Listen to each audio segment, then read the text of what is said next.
Charlie Downs, Dr Renee, David Jeffrey and Kai Wilshaw. Tonight on the show... Keir Starmer auctions us off to the highest bidder. There are people who see Granny dying as a lottery win. It's time for Donald Trump to invade Britain. It's time to kick e-scooters to the curb. And Keir Starmer is stopping the boats. It's 6 p.m. and this is the Saturday Five.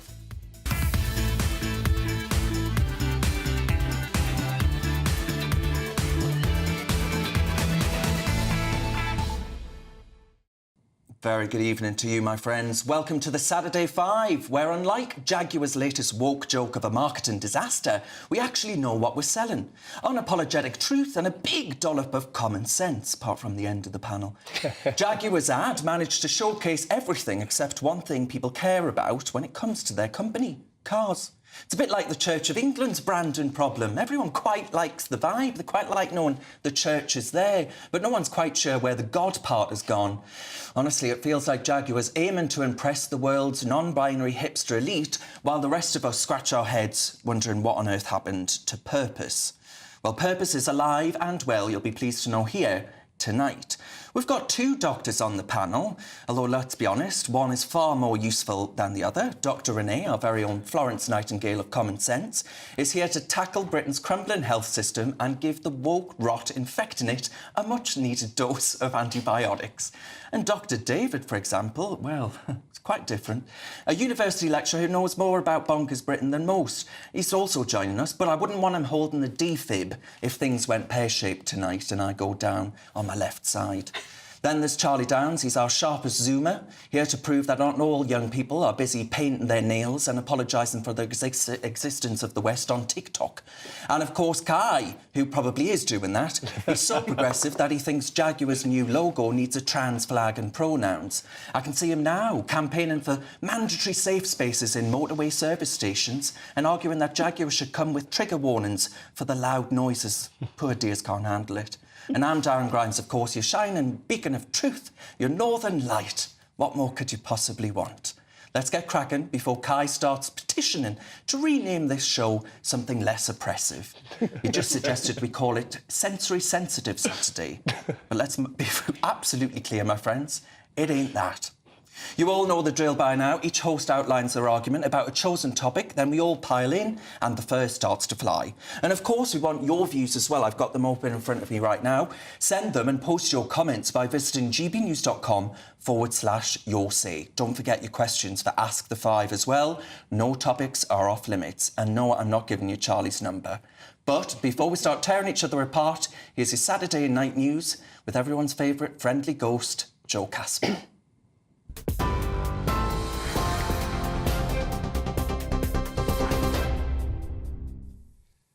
Thanks, Darren. Good evening. I'm Joe Casper in the GB Newsroom. Storm Bert has claimed a third life after Northamptonshire police confirmed a man died in a two-car collision this morning.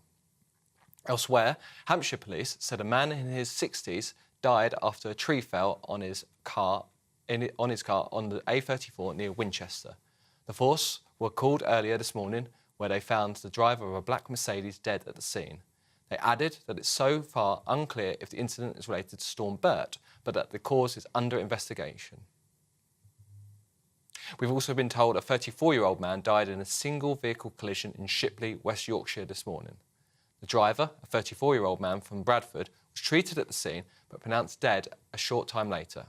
West Yorkshire police also confirmed that it is currently unclear if this is related to the current weather conditions. The Met Office has issued amber and yellow weather warnings, as well as 16 flood alerts.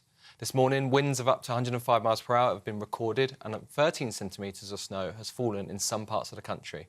In Wales, 10 people, 5 adults and 5 children have been rescued from a house near Llangollen.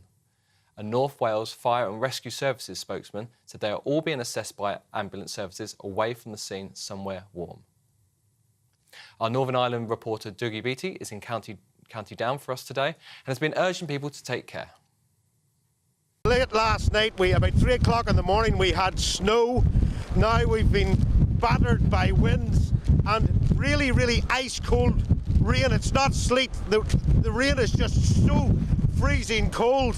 And what's happened is the roads are now flooded, trees are down, and underneath that line water is ice.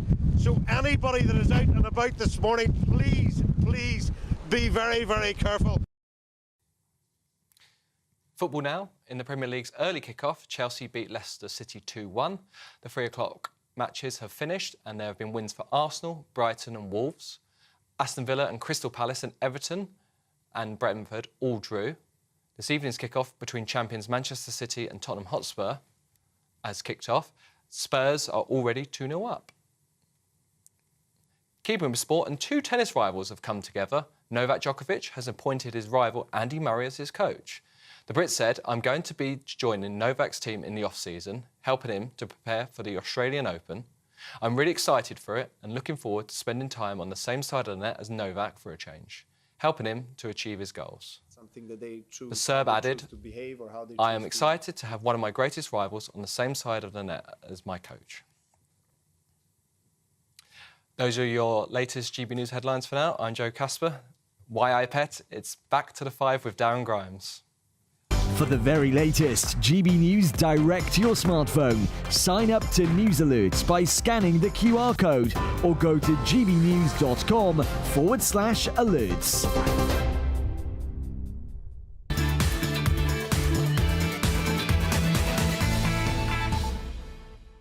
My friends, it's Saturday night and you're with the Saturday 5. I'm Darren Grimes and I can promise that you're in for a very lively hour. We're going to crack on with tonight's first debate. You all know me by now. I'm going to abuse my position as chair and kick us off. Our American cousins must be watching us, a beer in hand perhaps, probably not Bud Light, thinking that we're the world's worst reality show in this country. The nation that gave the world Churchill and the Magna Carta now prance about like a second-rate East Germany with a better fish and chip shop. Insecure Stalin, Starmer's Britain, authoritarianism isn't creeping in, it's goose stepping in with a pair of vegan leather sandals. Take these new respect orders, I kid you not, that's what he's calling them. It sounds totally harmless, or does it? These targets order anything likely to cause harassment or alarm or distress, which means anything the woke brigade doesn't like, as a breach of the law. The Rosses are probably outside this studio right now and probably in breach of about 5 things. Our police have nailed selective outrage. You post a cheeky tweet, well, expect a knock at the door. You steal half of Tesco up the road, well, you're handed a loyalty card. And our farmers, well, they're booted off their land for wind turbines that generate less energy than a hamster wheel. While we import food from countries that don't know or care who the teenage truant Greta is, and send 500 million quid of your money in aid abroad for foreign farmers. And energy, well, we're told to pop on another jumper, eat cold beans, so Ed Miliband can walk around smug at COP29, the biggest con since the European Super League tried to convince us that it was about the fans. Trump would never stand for this errant nonsense. He'd secure the border, he would crank up our heating, and he would hand Brits their dignity back. Britons, not illegals. Power, not poverty. And proper jobs, not yet more diversity and inclusion officers. Honestly, Trump taking over might not be such a bad idea. Cheaper energy, food on shelves, affordable, and no one arrested for suggesting Britain's been unsafe is worth it, so we can be kind. So, Don, how about it, my fella? You've already got part of Scotland. Invade the rest of us. We'll surrender faster than you can say, respect order. The country that repelled the Nazis can't even repel a rubber dinghy. Make us the 51st state of the US of A, and let's forget Stalin. I beg your pardon, I've done it again. Starmer. Let's forget Starmer's Britain ever existed. Are you agreed, my friends? Good stuff. Well, one man that won't be in agreement is the wet on the end, Kai, who Yes. I assume you would not be delighted if our new leader was indeed President Donald J. Trump? No, I wouldn't be that thrilled. I don't want to be ruled by an orange fascist at all, Darren, I have to say. I've heard and I know you like being a provocateur, but this has reached new levels of ludicrousness, and you're out of step with what the rest of the UK actually think. If you look at who wants to be the 51st state, only 9% of people would like to join the US. Do you know how many people would like to be in part of the EU again? In the same poll, it's actually 57%. So I actually think people would much rather even Ursula von der Leyen than the orange man in the White House. Well, listen, Charlie, enough about Kai's Facebook poll on his profile. I mean, I wonder, do you... The direction that the country's going in, Zoomers, which is, for those that don't know, the younger generation, they have it much better in the United States of America than you do here. Well, it certainly looks that way, especially with Trump coming in to lead that country. But I would say until Project 2025 is in full swing and he's completely gutted the managerial state that governs America and has completely, essentially, facilitated a cultural revolution there, and also in our country, I wouldn't particularly want to be ruled by that government, because whilst at present the public-facing element of that government has changed in the form of Trump, the guts of the government are still exactly the same, and it's there that the problem lies. I mean, Renee, your job would look a bit different, wouldn't it, under the Yanks? Absolutely. I could call a woman a woman. I could congratulate someone on being pregnant. Not a man, obviously, because they wouldn't be pregnant. Well, more on that later, actually. You know, I could just do normal things that are biologically correct, and I could bring my daughter up as a girl and not have to worry about her being convinced by somebody else in her woke school that she might be able to be a boy. Talk about that later, shall we? Do you have any sort of longing for our American cousins to give us a little hug? Just a little hug. A little hug. I think that we as a country should sort our own problems. I think it's very easy had a chance to look over to America and say, please, Donald, please come and help us. But really, the problem lies with us. We need to organise, we need to look at things like these orders that you were just talking about and say, actually, enough is enough. We shouldn't look to outside, we shouldn't look to the US or Europe, because they're both getting fundamental things wrong. And really, we need to book up our own ideas through our own political parties. Whilst I agree with you, I think where that translates is that what we need is a strong leader with And who is principles. that? And I don't see anyone in this country ready to do that, do you? Well, I think that between a mix of both Kemi and Nigel, we could get somewhere closer like that. I mean, obviously, Keir Starmer is a disaster. He's been a disaster from day one. Rachel Reeves is even worse. Rachel from Accounts? Rachel from Accounts, yes. Oh, was she? Clarifying. They've had 12 weeks in Parliament sitting, and you're saying that it's been a disaster. And look what they've done. Look at how many years we've had of Conservative failure, and already you're battening down the hatches. Public polling and say it's gospel. Look at the public polling. You know that the pound... But given a chance of a matchup between Keir, Kamala, Trump and Rishi Sunak, Sunak comes bottom, then it's Trump, and Keir still comes on top. So actually, I won't take that. But surely, Kai, results is what counts. We've seen the stock market collapse. The pound has hit its lowest level today that we've seen in the last 5 years. Mortgage rates are going up. The indexes for gilts that everybody cried Liz Truss had actually ruined because they'd hit 4%, and now at 4.5. But apparently Liz Truss was the devil incarnate. Because of the ruinous black hole left by the previous government. They're actually getting to grips with it. And we're seeing results. We're seeing results. Whichever strategist came up with that phrase, the black hole, deserves a raise, because everyone's using it. It's quite a good line. I mean, it's I can repeat it again. Unique to this. They've been saying there are black holes in the accounts for years. Indeed. I mean, Tony's just commented in, Renee, and said, no Willie tonight. No Willie, no. No. He let us down. Yeah, it's not. We normally have just when we needed a Willie. Yes. David, you're a man that needs a Willie. I wonder, could you talk about the fact that... I could talk about that if you'd like, Darren. Let's not talk about that. That's after 9 p.m. But the fact of the matter is, though, that we had 14 years of a so-called Conservative government, right? Trump is a New York Liberal. Yet he has been more, quote-unquote, conservative than your own party. Yeah, in many areas, that's correct. In all areas. Yeah, but the issue isn't that we should look to the US in your kind of hyperbolic opener, that we should just sign up for... Hyperbolic, imagine, perish the thought.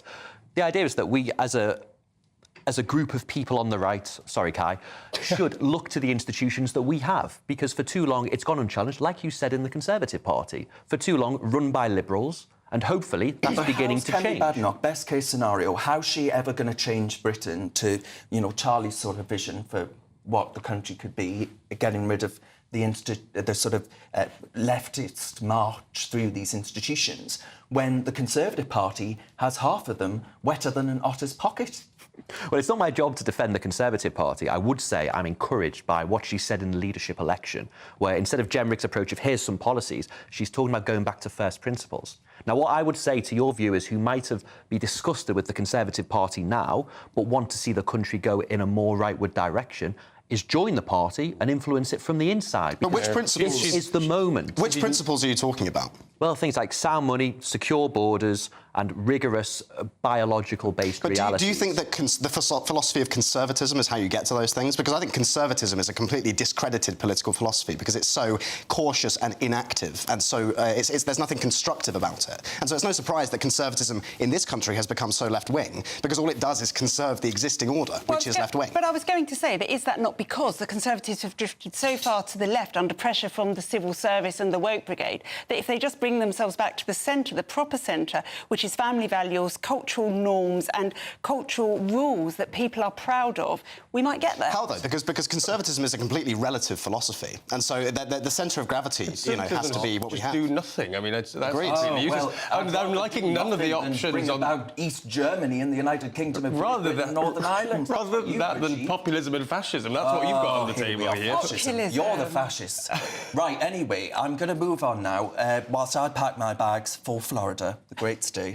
Now, anyway, I wonder who's going to go next, because actually we've had a comment saying two wets on the panel. So you will be very upset by it. Mum, stop it. Right, OK, who's going next? That'll be me, that'll be me. Dear. As I said in my introduction and just now, we've got some good news. Keir Starmer is stopping the boats.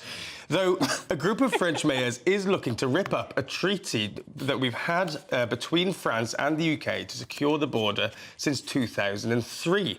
And it secures border funding for the French. Now, I think it's about time that we tell the French mayors to sling their hook, because the plan is working. Now, in Keir Starmer, they've got a breath of fresh air and much more common sense out of the Rwanda-strophic £700 million white elephant under the blonde buffoon, Boris Johnson. What we have now, we have a border in the Channel where there's actually, look at the returns that we're seeing at the minute, and looking at what's actually being achieved in terms of smashing the gangs, things are on the right way forward. Now, though Sunak did keep that Rwanda-sized albatross around his shoulders, he should be commended for the deal he made with Albania, which has seen the returns going back to Albania improving, and the massive drop in the number of people coming from Albania in 2023, 93% drop. Now, the Prime Minister has used a visit to Hungary to mint similar deals with Kosovo, with North Macedonia, with Serbia. And so I say, let's avoid that shameless, downright inhumane blame game of migrants, because the plan's working. French mayors can take a chill pill. You can all eat your words. And all I'm going to say is, long live Smash the Gangs. Rwanda is dead. I thought you were about to say, long live Sir Keir Starmer. All hail the king. I think that you are talking out of your bottom, to be perfectly frank. I knew that you'd think that. Yeah. Because the only thing that has managed to stop the boats is Storm Bert. That's the only thing that's done that. Not Sir Keir Starmer with these aims and objectives of smashing the gangs. You smash one gang, another arises, because the pull factors are still there. You still have people wanting to make the journey over the English Channel because your government says, oh, goody, goody, let's prioritise these illegals over the British people. You are right. The one that's responsible for them coming here, because you are not removing the incentives to come here. You're right that it's a difficult problem. But I think what we have now in Keir Starmer is this common sense approach where he recognises that lots of different interventions are required. Lots of different interventions are required. But no, the deals we're minting with these countries means that more returns are facilitated, means that we're actually getting on with our neighbours instead of sort of saber-rattling with Europe. You know what that is happens, not the though? approach. And this Rwanda deal was the exact opposite of the common sense approach that we're now seeing. Well, I think there needs to be lots of different ideas, but £700 million for four voluntary returns, that was a failure. Oh, wow, what a good that idea. was a Why didn't you failure. think of that? Kai, I do love you, but you're just talking tosh.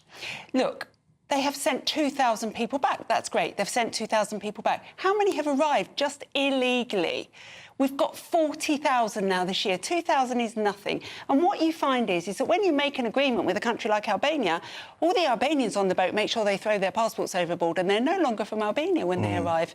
Most of them can't remember. I think our own GB News also did a report where Albanians are also switching back to lorries now. Yeah. Yeah. But the number of Albanians entering this country is down 93% since 2022. The ones who say they're And there is Albanian. also a big... in the black market, there are also a lot of Albanian gangs as well. But you're now saying that essentially when things are going well, it must be something that we can't see, and then when things are going badly, then you get to complain about it. I mean, I really don't think, but I don't see. Raise your hand if you support what the Conservatives did on immigration. Nobody thought it was going well. But look, this is really simple to do. If we actually stopped all of the benefits, all of the hotels, and we put these people into locked detention centres, gave them heating, gave them 3 meals a day until we worked out whether they were true asylum seekers, problem over. That inhumane approach has not worked. So in keeping with the theme of common sense and maybe enforcing the law, let's say, sure, we are seeing a certain amount of deportations, but I think only a robust policy of mass deportations, a complete mobilisation of the state in the name of that goal, is actually going to solve this problem, because that kills the incentives, because it shows those people who might be thinking about spending the few £1,000s that it costs to come here illegally, that they will not be welcome here and they will be removed immediately. The removals are up 19% since the last. But is that working? Is that keeping people away? Yeah, I think one of the things that we need to do is look at these other countries as well and say, if you won't take your illegals back, we'll no longer issue a visa to you.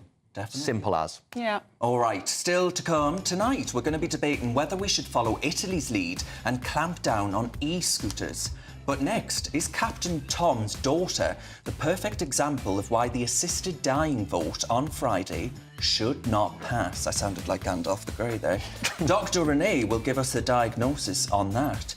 And someone's just emailed in about BlackRock and farms. Charlie's going to have some things to say on those issues. You're with the Saturday 5. We're live on GB News.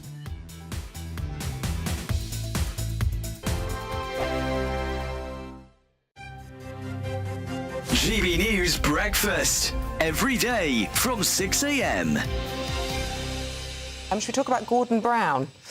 He's been talking about this child benefit cap, and he's, given speeches about it and feels very, very strongly about it. He says there's twice as many children living in poverty as pensioners in this country, Paula. It's made the front of the eye, but pretty much that's the only paper taking this up, because everything else being dominated by the Archbishop of Canterbury. Yeah, maybe I'm old-fashioned, but I just don't think you should have child upon child if you can't afford it. And I believe anyone in a committed relationship should be able to have one child, definitely. Or maybe even 2, but 1, definitely. But they want over 2. I mean, I just think that's insane. If you're not working, why do you expect taxpayers to pay for 1, 2, not just 2, 3, 4, 5, 6? You've taken the words out of my mouth, and I just think this is really It's not a radical natural. thing, If yeah. you can't afford them, what normal person would have them? Now, Isabel tends not to agree with me on this, but I just don't think the state should be paying for children. But it's not paying for children, is it? It's just... Well, it's aiding. It's giving them money. Taxpayers are paying. And let's not forget, 1 in 3 children are now born to mothers not born in the UK. And we've got an ever-growing benefit bill. 30% of children born in this country, their parents were not born in the UK. But we have a fertility problem, don't we? Maybe Starmer and his team are willing to find a compromise or give up a bit of ground on this issue. But it's very rare that Gordon Brown kind of makes a campaigning moment. And that will cause... obviously, this is an issue that, amongst the backbenchers, is difficult for Starmer. I think, I might be wrong, I have a feeling Nigel Farage and Gordon Brown are on the same page on this issue, which might surprise people. I might be wrong. Yeah, very, very interesting. So just be clear, what does Brown want? What's he looking for? He's basically saying that this cap on the child benefit is heinous and basically hurts children. GB News, the People's Channel. Hi there, I'm Michelle Dewberry, and I'm going to take a second to tell you all about my show, Dubes & Co. We start off with the issues of the day. We then bring in both sides of the argument. We get rid of the disrespect. And then you throw me into the mix. And trust me, I'll tell it exactly how it is. And then, of course, the magic ingredient, you at home. We mix it all together, and what have we got? In my opinion, the best debate show in town. Monday to Friday, 6 till 7 on GB News, Britain's news channel. Welcome to State of the Nation, daily plunge into the stories shaping our country. I'm Jacob Rees-Mogg, and Monday to Thursday we bring you the insights, the facts, the truth about how our country is being governed. Because what happens in Downing Street matters down your street. Tune in to State of the Nation every Monday to Thursday, 8 to 9 o'clock. Only on GB News, the People's Channel, Britain's news channel.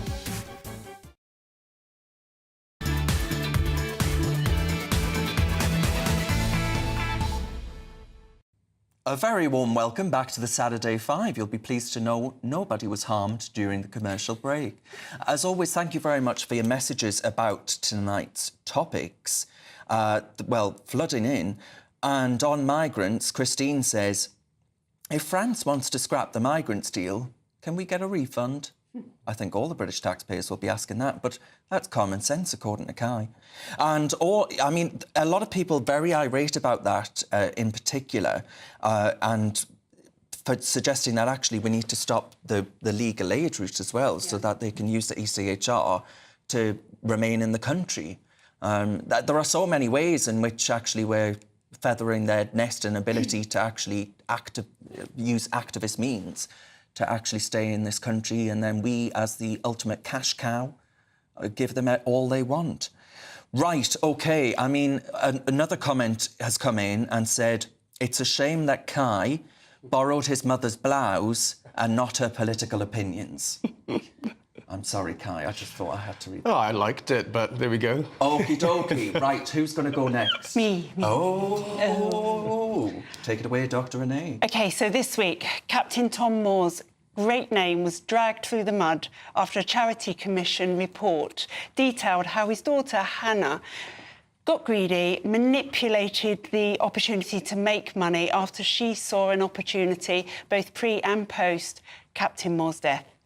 For me, this supports my view that the assisted dying bill, and let's call it what it really is, the assisted suicide bill, should not be passed this week when it's debated on Friday. Devoted relatives, however devoted they are in life, cannot be trusted to act in anyone but their own best interests when the chips are down. As a GP, I've seen the pressures that vulnerable people feel to die at certain points in their life, both from relatives and from themselves when they feel like they're a burden on the state and on their family. When there is potentially the equivalent of a small lottery win, when grandma's house is up for grabs, grandpa's bank balance, daddy's coin collection, whatever it might be, morals are often very quick to leave the building. I've even seen family members move into Granny's house while she's in stroke rehab and then frustrate any attempt to get Granny back home. Believe me, it happens. What more proof do we have than Captain Tom's daughter? Clearly a loving family. Grandpa lived in the family home with the family, devoted daughter and family around, without any doubt. I'm not questioning that. But as soon as Hannah saw the NHS tills ringing with the 32 million that Captain Tom raised, she saw an opportunity for herself and her family to gain financially, and she grabbed it with both hands. She didn't do anything illegal, it's important to say that. But she did suddenly decide that she would make more money from her father's legacy than she could ever have dreamed of. And herein lies the problem with the assisted suicide bill. I just cannot personally accept that one person will die who doesn't want to die because morals and ethics have gone out of the window, just so that I can have my freedom and choice to die when I want. I'm prepared to sacrifice it to keep people safe. What do you think? I do agree. And I think that the so-called safeguards in there, they can never be safe and robust. And actually, funnily enough, for the first time ever, I agree with Gordon Brown, right? He intervened in the Times yesterday It was uploaded last night. He lost his little girl, and he said whilst holding that little girl's hand, he thinks that we'll have to get end-of-life care. The NHS, he says, is at its lowest ebb. I mean, you'll know that. Yeah. We cannot do this at a time when the NHS is on its knees. How can there possibly be safeguards in a system that allows people to die of dehydration in the middle of a corridor of an accident and emergency hospital? Or in care homes because they've decided they can't put them in hospital because the hospitals are full, so they give them a bit more midazolam. We've seen it. And also, no part of what we did during COVID, where we said we've got to stay home, protect the NHS, we did some pretty evil things, I think, in order to protect the NHS. Will we be offing people in order to protect the NHS? That's what I think will happen. I mean, I think there's an inevitable slip here anyway, as we've seen in every other country. Yeah. Canada, Holland, even Oregon, that people call the perfect example of how it works. It doesn't work, it does slip. And I think we will start to see the state seeing an opportunity to get rid of a burden. Hang on, who disagrees with Renee? Well, I think we've talked about this before, haven't we? And the reason it's a vote of conscience in Parliament is because it's a really emotive issue for so many people. And I've said before that I believe there needs to be some route of assisted dying.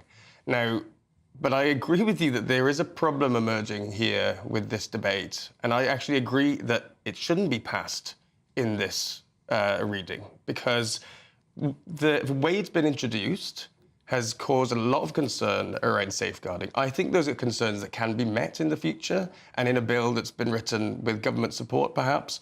But, you think about when last the Commons voted on this issue in Parliament in, I think, 2015. Yeah. That private member's bill had been introduced 7 weeks before it was first debated.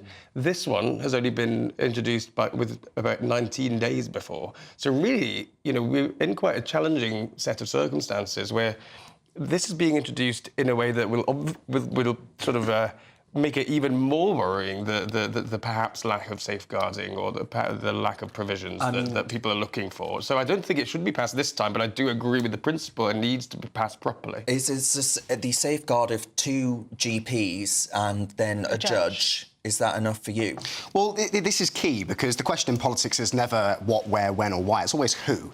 It's the question of leadership because I don't think we currently have leaders who are up to the task of treating this issue with the seriousness, with the clarity of mind that it deserves. And I think that inevitably, regardless of whatever nominal safeguards are put in place, you look at the calibre of leader that we have in this country and I think it's always going to end badly. Because the same is true, as you've already said, of Canada. You look at their governing class and it's people who are either completely ideologically possessed, completely disconnected from reality, as much of our governing class are, or they're actively thick.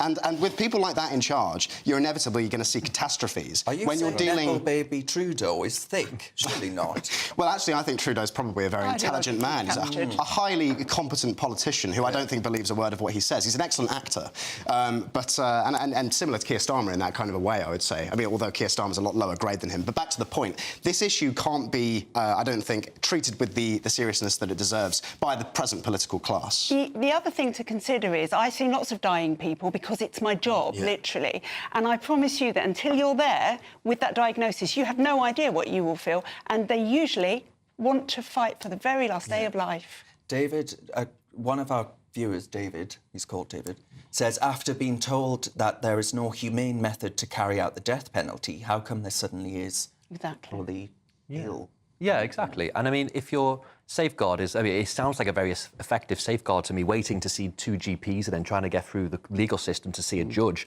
Good luck, that'll probably take years anyway. So if you're at this position, that doesn't seem like actually something that is practical. This whole thing, like Kai said, has been rushed. It doesn't seem like, it seems like a way for Kim Ledbetter to actually make a name for herself in Parliament rather than necessarily thinking through what is going on here. I mean, it does completely reopen. If the state can kill you in one setting, why can't it kill you in another? And that's an argument that nobody seems to be willing to make. A suggestion like that the Labour Party would operate in virtue signalling over actual decent policy making. Surely not.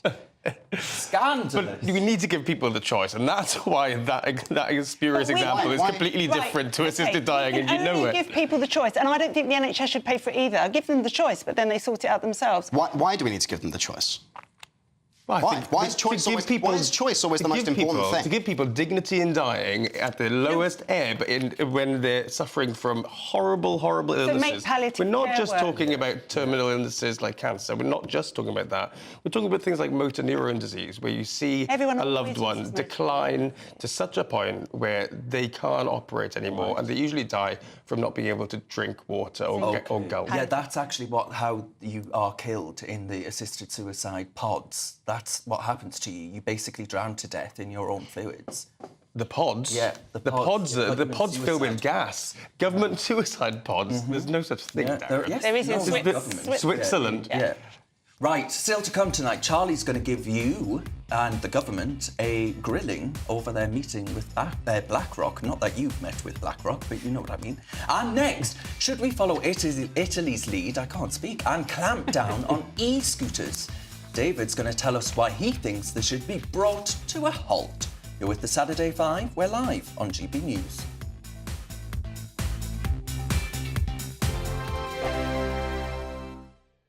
Hello there, welcome to your latest GB News weather from the Met Office. It stays unsettled through into Sunday. Storm Bert continuing to give outbreaks of heavy rain across the country, strong winds as well. And we can see that on the pressure pattern. Bert sat to the west of the UK, bringing in strong winds, outbreaks of heavy rain right through the rest of the weekend. And we can see the rain across much of the UK through this evening and into the early hours. The bright colours indicating some heavy bursts of rain in there. So there could be some local disruption combined with snowmelt across northern England, parts of Scotland as well, as temperatures continue to rise. Double figures overnight across England and Wales, well above where they should be for the time of year, in a huge contrast to what we saw over recent days.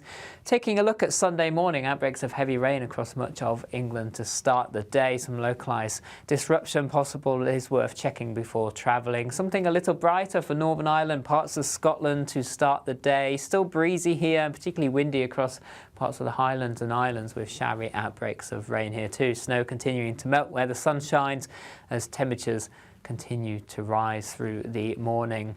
Through the day on Sunday, it generally stays cloudy across much of England and Wales. Outbreaks of heavy rain continue. Could be some further disruption. The Met Office warning continues, as well as some strong winds for many parts of the UK, particularly strong across northwest Scotland later on in the day. Temperatures here 9 to 11 Celsius, 15, 16 Celsius further south, so exceptionally mild for the time of year. Into Monday, weather systems start to clear away, but still remains blustery across the northern half of the UK in particular. Here, frequent showers through the day, turning increasingly colder as the day progresses. Some of these showers turning to snow later on, and temperatures starting to fall away, and generally staying unsettled as we go through the week. Temperatures nearer to average by Wednesday.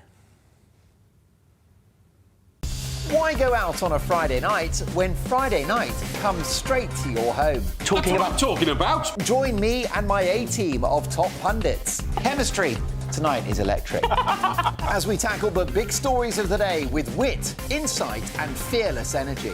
Man of the people. It's all vibe. Just a filing cabinet on wheels with a tie on. So, order in Friday Night Live with me, Mark Dolan, every Friday at 8, only on GB News, the People's Channel, Britain's news channel. Good Afternoon Britain isn't just about us. The wonderful thing about this programme is it's about everyone watching. It's an interactive programme. Well, there absolutely is something to see here, and we're going to be talking about it more. Whether it's breaking royal news, Will, please bring us up to date, or indeed a particularly punchy speech in the House of Commons. Very, very curious. We bring it to you live, and then we bring you live reaction as well. That's Good Afternoon Britain, weekdays from midday. Only on GB News, the People's Channel, Britain's news channel.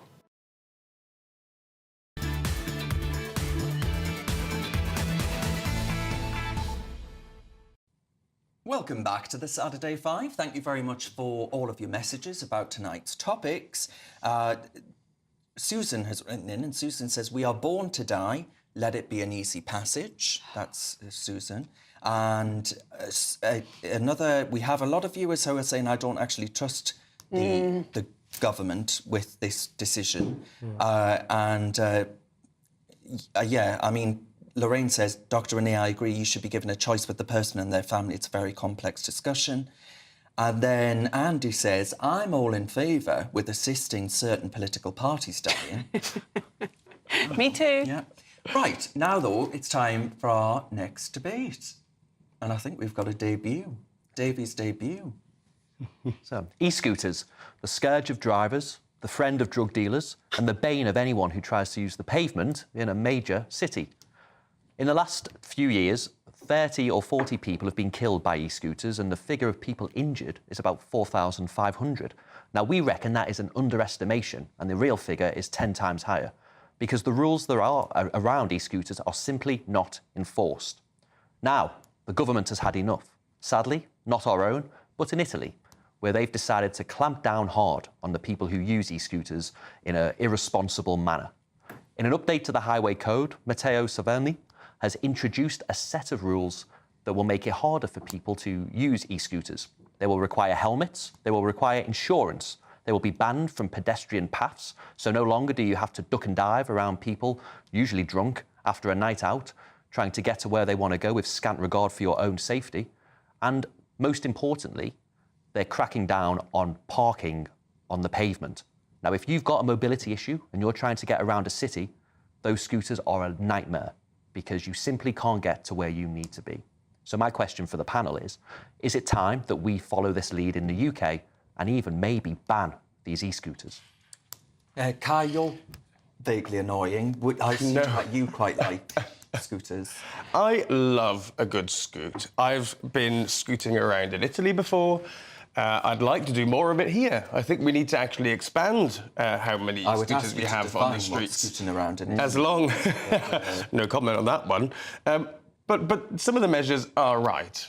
Helmets, insurance, tougher fines, because at the minute, at present, it's very different in Italy than it is here, frankly. You know, they're everywhere. If you go to a tourist town like Florence or Modena, they are everywhere. They're very easy to get. You don't need a helmet, and they don't provide a helmet. But I've been to other places where they do provide a helmet. So there's a way of doing it. But you can't regulate something out of existence just because of the most annoying people who do something. But the most annoying people seem to be 90% of the people who use them. But you wouldn't want to be judged in London. You wouldn't want to be judged on the basis of the biggest sort of murderer of people in cars. You wouldn't want all other motorists to be judged based on that one person. Cars are regulated for that very reason. Yeah, but more people. But we need to get more cars off the street, frankly, if we're going to be reaching our environmental targets. This is a solution. Lots of trips in cities can be solved by going in a scooter rather than driving. And I think we need to be moving more towards that. And cars are much, much more dangerous. Are you suggesting that I take my 6-year-old on a scooter to move her around in the day from school and back, etc.? Not necessarily. You're probably not the kind of person who would be the best customer for those e-scooters. Oh, really? But there are some people... Are you saying I'm too old? No, I'm saying people who take, you know, a 10-minute trip to the shop are much more suited to going in an e-scooter rather than having to drive their car there. You're too old, Renee, because give it a second, he'll pop you in one of those pods. Never. The fact of the matter is, though, even when I sometimes walk across Vauxhall Bridge, right, just to get across the road, the number of scooters, of bicycles, of all these other things, your life isn't your own. You're sort of risking, dicing with death. On the pavement? No, as you're crossing the road. Even though there's a green light there, they're still whizzing past. They do not fear the law or consequence. You've got these scooters and electric bikes being used to grab phones from people, especially in the City of London. But how is it different to bikes generally? How is any of this different to bikes? A cyclist isn't as fast. Go much faster. Exactly. Darren, it seems to me that what you're talking about here is actually a symptom of something larger, because I personally am a big fan of technology. I think technology is a good thing. I think these e-scooters are kind of cool, and they're a logical progression when it comes to kind of transport. But if we live in a society, a low-trust society, as ours is, because of years of mass migration and various other policies that has torn our social fabric apart, it's no surprise that you will see these technologies being used for the kind of thing you're talking about. So crime, stealing things, and just not caring about how, basically behaving in an antisocial manner when you're using them. So actually the conversation that needs to be had here is not about regulating the thing itself, but looking at the conditions within which it's existing, because it's the conditions that are causing the problems. Well, Adrian says he lives in it's a good point, but Adrian says he lives in a village in Northumberland where there aren't any e-scooters, and he says, thank God. Well, do you know who's messy? Yeah, you can do it. Go on. Grumpy Grandad says, don't ban e-scooters, ban the people that abuse them. Grumpy Grandad's right, I think. Exactly. And who are they? So? Yeah?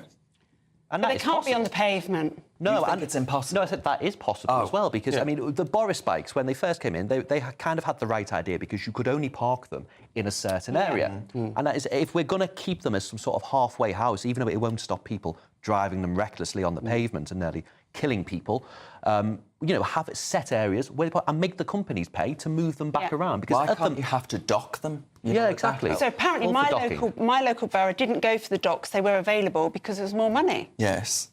Yeah, well, it should be down to the company, because they shouldn't be allowed to use our public spaces as a free car park. Yeah, I agree. Thomas says ban e-scooters and fine drivers who park on the pavement. Yes. The disabled have hard enough time walking, let alone squeezing past cars parked on pavements or thugs on scooters making food deliveries. And bikes. Line bikes are everywhere, strewn across the pavement. But once again, this is a symptom of a low-trust society where people don't care about the place that they live. They treat it like it just doesn't matter. It's a symptom of how tech companies have actually brought out e-scooters and how the likes of Deliveroo and all of us expect, you know, these people to actually arrive to us in a good time. I think we should go back to horse and cart. I love the smell of horse poo. Let's do that. OK. London would smell better if it was that way. You know? All right. Still to come tonight, broadcaster and columnist Jonathan Sacerdoti will be joining us to discuss the International Criminal Court arrest warrant for Israel's Benjamin Netanyahu. But next, Charlie's going to give his verdict on a government meeting with BlackRock. What are they doing? You're with the Saturday 5. We're live on GB News.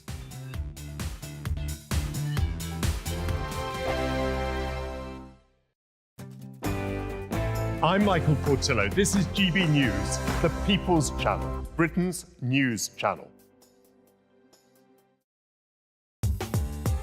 I'm Christopher Hope. From pop stars to politicians, I'll interview anybody in a pub who's got a political opinion. Join me every Friday on Spotify, Apple Podcasts, YouTube or gbnews.com, or wherever you get your podcasts. This is GB News, the People's Channel. Sunday with Michael Portillo from 11, only on GB News. The birth rate in Britain has sunk to 1.49, well below replacement rate. Yet policies pursued by both major parties are still to spend huge sums to encourage parents back to their work when their children are still at preschool age. Should we not be helping parents to spend longer at home, asks his new book, whilst recognising that in an age of sex equality, the question is fraught. David Goodhart joins me now. We undervalue the domestic realm, and that has led to lots of the most negative trends in British society. About half of children in the UK are not living with both of their biological parents by the age of 14. We have, of families with dependent children, about 24-25% are single-parent households. You know, mainly mothers, and they're doing, you know, valiant work. But of course, it means you don't have the investment in children that a two-parent family can give. I mean, the reason why it's a care dilemma is that a lot of these negative trends are also kind of intimately related to positive things, like that movement of women into work, the fact that women are no longer so defined by marriage and motherhood, the fact that women and men are freer to leave unhappy relationships. And the challenge for modern liberal societies is, you know, how we hold on to those freedoms but get a better balance, which means, I think, investing more in the domestic realm. We spend a total now of £9 billion on childcare subsidies. Why not give that subsidy direct to young parents so they could then choose whether to subsidise themselves, as it were, to be able to afford to stay at home, or to give it to a nursery, or to give it to granny, or to, you know, to keep it in the home. GB News. This is Britain's Newsroom, where your voice matters. It's just astonishing. With expert analysis and honest opinion, we don't just keep you informed. We bring you unique perspectives you won't see anywhere else. Can't argue with any of that. When the news happens, it happens here. On Britain's Newsroom, weekdays from 9:30 a.m. Only on GB News. I'm Stephen Dixon, and thanks for joining us on GB News, Britain's news channel.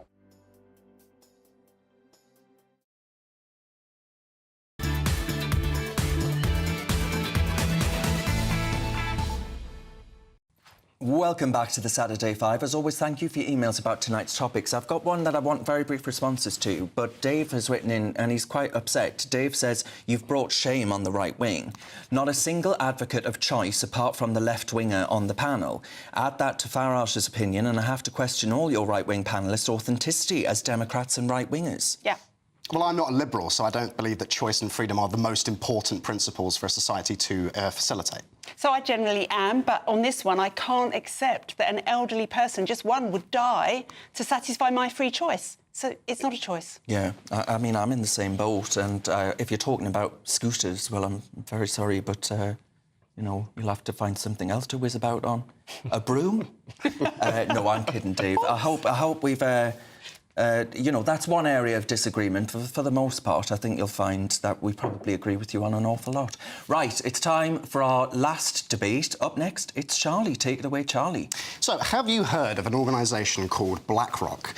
Probably not, because this is a notoriously obscure and opaque organisation, but it's one of the most powerful organisations in the world. It is an American-based international asset management firm managing in the order of $11.5 trillion worth of assets. So whilst you might not have heard of it, it probably has heard of you, and it probably has influence in your day-to-day life, because it controls enormous amounts of capital, meaning that it's able to set the marching orders for companies right the way from Apple to Microsoft to Starbucks to Coca-Cola to Amazon and all of the rest of these organisations that actually have an enormous amount of say over how our countries are run. This week, Keir Starmer sat down with the CEO and the chairman of BlackRock, Larry Fink, in a move that was met with some controversy for various different reasons. But what I would like to point to is the fact that Keir Starmer it's completely in keeping with his personal philosophy to sit down with an organisation like BlackRock, because he is essentially their agent. This had the vibe of the emperor coming down to talk to one of his provincial governors. Because ultimately, if you look at the programme that Keir Starmer has implemented in his very short time in government, it enables BlackRock and organisations like it, because there are many others, such as Vanguard and others, who essentially exist to suck up as much capital and gain control over as much land and resources as possible. And so if you look at what Keir Starmer has taken aim at, pubs, the elderly, and now farms. These are all areas that BlackRock has financial interest in. And so his programme seems to be to hand over the birthright of the British people to an unaccountable, shady international firm that doesn't have the best interests of the British people at heart. So many people, as I said, are very concerned about this. But do we think the government's going to listen? I would say absolutely not. Because if you look at Keir Starmer's pattern of behaviour, he's not behaving in the ordinary way, not following the ordinary patterns of an elected official, because whilst his approval ratings have plummeted, he doesn't seem to care, because he seems to be in the position that he's in to carry out an agenda by a certain deadline. And this is an agenda that BlackRock quite openly talk about. BlackRock is the nuts and bolts, the architecture of the international revolution that we've seen take over our societies over the last couple of decades. And they essentially set the marching orders of companies through programs like ESG, for example, environmental and social governance scores, which scores companies based on their environmental and social policies and thereafter invests in them in accordance with how progressive they are. So is Keir Starmer meeting with this organisation a good thing? And do we think that he has the best interests of the British people at heart by doing it? No. No. There we are. Next. No. I said this morning on air that I was concerned that in selling off 20% of farms, which in order to pay that taxation, effectively you have to sell the whole farm. I said, well, why is he meeting with these people and the likes of Bill Gates? And Matthew Stadlin said to me, like, you know, that's a conspiracy. I'm not listening to this about Bill Gates. Well, that's a very easy out. Yeah. But if you actually look again at what Keir Starmer has been doing, especially also with no-fault evictions and the reforms that he wants to bring into that, whereby landlords aren't able to kick out tenants without reason, which is a perfectly legitimate thing if you own a piece of property. What that will lead to is intelligent landlords selling off their properties and then organisations like BlackRock, who can afford to do so, buying them up. Can't believe the kind of conspiracy hogwash that I'm hearing here. Why are you acting as a foot soldier? I think we all know that if it was the other way and Keir Starmer wasn't meeting with a company that has £70 billion invested in the UK, 3,300 employees. To what end? If he didn't do that, if he wasn't meeting with the business community, you'd be sitting here saying, oh, he's not business friendly, it's same old Labour. That's what we've been dealing with for the last many years. People saying that Labour don't know what they're doing. And now, just because he's meeting an employer of thousands of people in this country, not only is he being lambasted by you guys, but also you're saying that there's a sort of shadowy world government cabal running the whole thing. I mean, that is absolutely nuts. We've got to let Clara come back to that. Kai, why, as a leftist, are you acting as the foot soldier of the capitalist class? I am just saying. Very good question. I'm not. All I'm saying is that, of course, prime ministers meet large companies. That makes total sense. We're going to have to leave that there, but we'll come back after the break with some of your comments and get back into it. I'll see you for the big interview after this.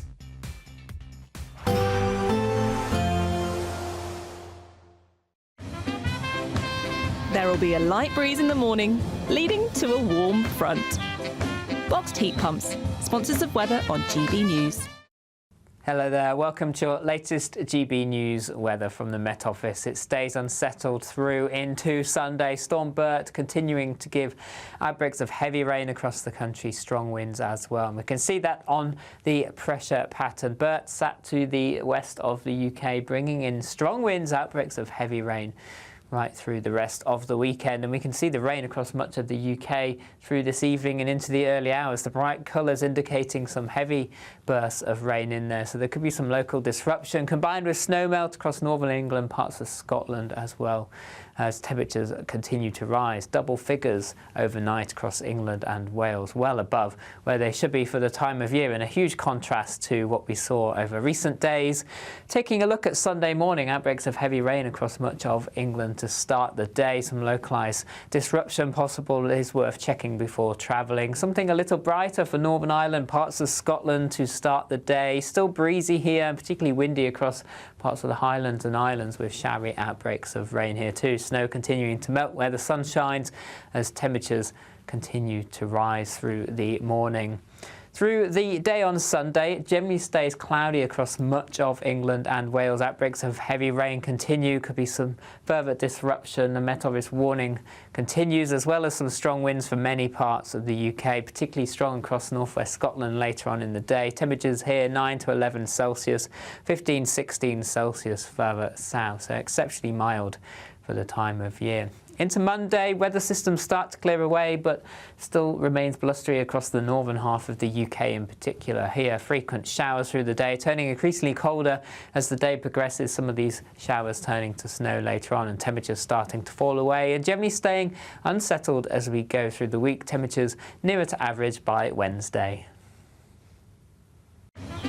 We can expect clear skies, leading to a light and warm day ahead. Lovely. Boxed Solar, sponsors of weather on GB News. It's our festive treat to you. Your chance to win an incredible £50,000 in tax-free cash. Our biggest ever Great British giveaway. What would you spend £50,000 on in the coming year? Spectacular holidays, a brand new car, home improvements, or maybe you'd just like to save it for a special occasion. For your chance to win £50,000 cash, text cash to 63232. One entry costs £2 plus one standard network rate message, or text bonus to 63232. 5 entries cost £5 plus one standard network rate message. Go to gbnews.com/win. Entries start from just £2. You can call 0903 681 3232. Calls cost £2 plus your network access charge. Or post your name and number to GB10 PO Box 8690 Derby DE1 9TT. UK only. Entrance must be 18 or over. Lines close at 6 p.m. on the 31st of January. Please check the closing time if listening or watching on demand. Good luck. This is GB News, Britain's news channel. Tell us about this film, because it's obviously come from your own experiences. We wanted to create something for the entertainment industry that wasn't just another kind of dull documentary. I mean, some of them are brilliant, they're very informative, but you kind of leave a bit bewildered and a little bit kind of flat. So we thought, I've got a passion for writing and you've obviously got an unbounded knowledge on the subject. Why don't we create a film with a kind of satirical look on eating disorders? So this came it's been made 20 years after your own... It is 20 years. 20 years, practically to the day. So Samantha, you suffered with OCD and an eating disorder as well? Yes. And that's when your mum became a counsellor, is that right? A little bit later on, I think we spent a bit of time in the system and I realised that it wasn't working for us. So I took it on myself to learn as much as I could about the subject. I call it a tragedy, probably the wrong word, but suffering. No, it is a tragedy because mental ill health and eating disorders destroy the lives of not only the sufferers but their families as well. But you've turned that into something so positive and so It's inspiring. amazing, really, that 20 years ago our story was just beginning, and 20 years on, we've done what we've done. But I have to say that very little has changed in the system. I've heard that. And I think that's what we're passionate about. Yeah, so... That was why we wanted to... I mean, I work with families every day and I see the destruction that eating disorders and other mental illnesses not just bring to the sufferer but the whole family. Yeah. And I think that's what really passions me, because obviously 20 years ago we were there.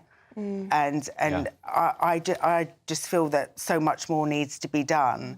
And I think with eating disorders, there is still a lot of misunderstanding around the subject. GB News, the People's Channel.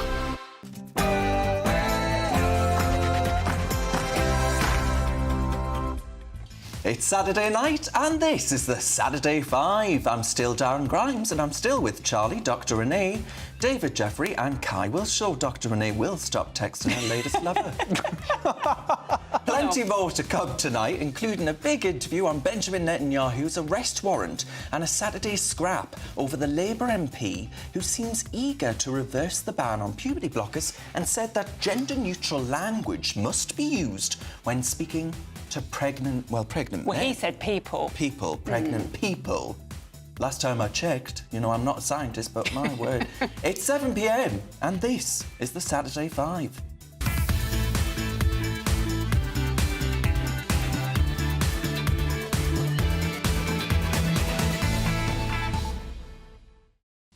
Still to come tonight now, Dr Renee's off Tinder. In Bunch of Five, we'll be tackling... I don't want to ruin your marriage. We'll be tackling farmers, Jaguar, and whether the late John Prescott would be welcome in Sir Keir Starmer's modern Labour Party. Then we'll be answering your questions in Ask the Five. Send them through to gbnews.com/your say. First of all, though, it's your Saturday night news with Joe Casper.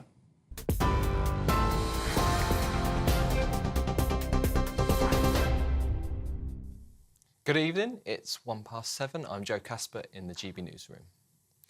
Stormbert has claimed a third life after Northamptonshire police confirmed a man died in a two-car collision this morning. Elsewhere, Hampshire police said a man in his 60s died after a tree fell on his car on the A34 near Winchester. The force were called earlier this morning where they found the driver of a black man dead at the scene. They added that it's so far unclear if the incident is related to Stormbert, but that the cause is under investigation. We've also been told a 34-year-old man died in a single vehicle collision in Shipley, West Yorkshire this morning. The driver, a 34-year-old man from Bradford, was treated at the scene but pronounced dead a short time later. West Yorkshire Police has also confirmed that it's currently unclear if this is related to the current weather conditions. The Met Office has put 7 yellow and rain warnings in place, and more than 150 warnings and alerts are in place across England, Scotland and Wales. This morning, winds of up to 155 miles per hour have been recorded and 13 centimetres of snow has fallen in some parts of the country. In Wales, 10 people, 5 adults and 5 children have been rescued from a house after a landslide near Llangollen. A North Wales Fire and Rescue Services spokesman said that they are all being assessed by ambulance services away from the scene, somewhere warm. Our Northern Ireland reporter Dougie Beattie is in County Down for us today and has been urging people to take care. Late last night, about 3 o'clock in the morning, we had snow. Now we've been battered by winds and really, really ice-cold rain. It's not sleet. The rain is just so freezing cold. And what's happened is the roads are now flooded, trees are down, and underneath that line water is ice. So anybody that is out and about this morning, please, please be very, very careful. Football now. In the Premier League's early kick-off, Chelsea beat Leicester 2-1. The 3 o'clock kick-off matches have finished and there have been wins for Arsenal, Brighton and Wolves. Aston Villa and Crystal Palace and Everton and Brentford all drew. This evening's kick-off between champions Manchester City and Tottenham Hotspur is underway and Spurs are 3-0 up already. Keeping with sport, and 2 tennis rivals have come together. Novak Djokovic has appointed his rival, Andy Murray, as his coach. The Brit said, "I'm going to be joining Novak's team in the off-season, helping him to prepare for the Australian Open. I'm really excited for it and looking forward to spending time on the same side of the net as Novak for a change, helping him to achieve his goals." The Serb added, "I'm excited to have one of my greatest rivals on the same side of the net as my coach." Those are your latest GB News headlines. For now, I'm Joe Casper. Now it's off to the 5 with the canny Darren Grimes. For the very latest GB News direct to your smartphone, sign up to News Alerts by scanning the QR code or go to gbnews.com/alerts.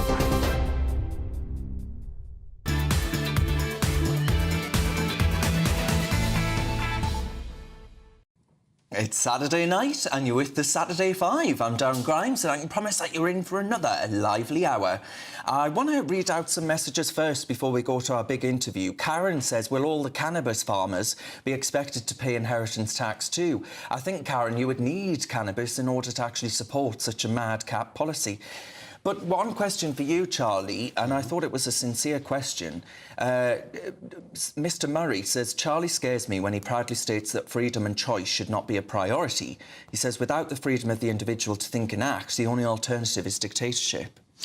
Well, OK, speaking from a young person's perspective, what we're lacking is not freedom and choice. What we're lacking is belonging and a sense of home. Because in the name of freedom and choice, every aspect of our culture has become oriented around liberty, basically. And what that's led to is a sense of complete driftlessness, the sense that we are just wandering the wilderness of the modern world without any sense of belonging. And then Terry points out, I agree with Charlie, BlackRock are dangerous, but Charlie needs to understand the difference between globalism and capitalism. We would not live a good life without capitalism. Well, OK, BlackRock represent a very specific type of capitalism, which is American-style managerial capitalism. But that's an issue for another time, I would say. Indeed, yes. But I do agree with those comments. I keep them coming in. And actually, Adrian says, aye, Darren is a canny lad. Right. There'll be some people saying, I've no idea what he just said. But keep the Ask the Five questions coming in, because we want your difficult questions to put to all of us. We've already been asked one difficult question, which I can't wait to unleash upon the panel. Right, anyway, our big interview tonight. After the International Criminal Court issued an arrest warrant for Israeli Prime Minister Benjamin Netanyahu, it appears that Prime Minister Sir Keir Starmer would actually honour it when his spokesman refused to rule it out. The move has attracted criticism, including from former Prime Minister Boris Johnson, and accused him of effectively standing with Hamas. To discuss this, I'm pleased to welcome the broadcaster and journalist, Jonathan Sacerdoti. Jonathan, thank you very much for your company. I mean, Jonathan, first of all, can we just defeat the elephant in the room? The political left, there'll be far too many people in the Parliamentary Labour Party who look at what's happening to Israel and say that actually it's an unrivalled terror upon the people of Palestine and that Benjamin Netanyahu needs to suffer as a consequence. Well, Darren, thanks for having me on your programme. It's good to be with you. Against the allegation that Israel is somehow a terrorist organisation or state, I think this needs to be answered very seriously, because I do understand how some people who watch a lot of the media coverage, not necessarily on this channel, might feel quite negatively about Israel. And yet the International Criminal Court isn't meant to go by media spin or terrorist propaganda that's repeated by the likes of the BBC and Sky News. It's meant to go by facts and figures. The facts are that within the context of an asymmetric urban war, which is a horrible thing by anyone's measures, Israel's actually been operating in extremely difficult circumstances, but many, many military experts around the world, from the US, from the UK, have been there and examined what they've done and said that they're doing a very good job in comparison, say, to what the US and British forces have done in similar but not entirely comparable circumstances, because they all say that the situation in Gaza for an army to fight in is far worse. They have embedded themselves, Hamas and the Palestinian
to its enemy territory for the civilian population. It's been clear throughout that it didn't have aims to make the civilian population suffer, and to that end, the complicated job of making sure that aid got in has been one that Israel's been constantly trying to do and constantly trying to improve under pressure from the UN, under pressure from the ICJ, under pressure from the US. And there have been many different attempts at that. Just to illustrate how complicated it is, the US, under the Biden administration, put in place this floating pier off the coast of Gaza. Always seemed like a pretty stupid but expensive idea to many people, but they did it. They tried to get aid in that way. It ultimately turned out to be unsuccessful. Hamas attacked the US pier many, many times. Indeed, one US soldier, in fact, died in that operation, and the pier was eventually removed. So even the US were unable to successfully get aid into the people of Gaza, and that's because Hamas and other terrorist groups have been hijacking that aid. So Israel does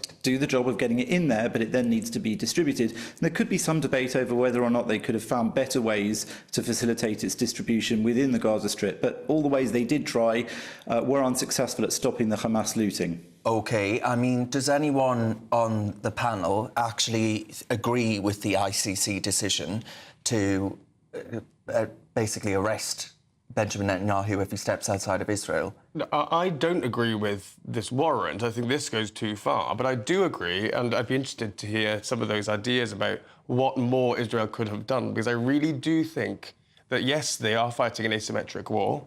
It's very difficult to be getting aid into Gaza, but there has not been enough. And UK and US lawyers do confirm that in sort of redacted private papers. Kai, what did we do, though, to Dresden, you know, in order to make the Nazis surrender effectively, right? War is brutal. War is awful.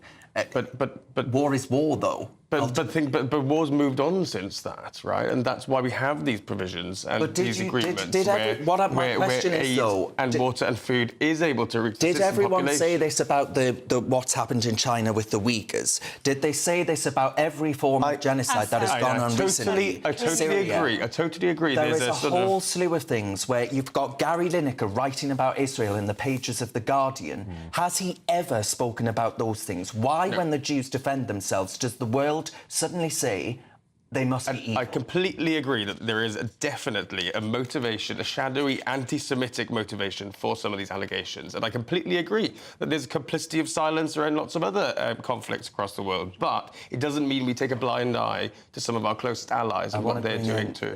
David, anyone got a question? Charlie? I was going to ask Jonathan something. Hi, Jonathan. My understanding of the ICC in this scenario is that really it was set up to stop non-democratic countries that had a despot ruling them from committing these kind of crimes. And that certainly wouldn't include Israel.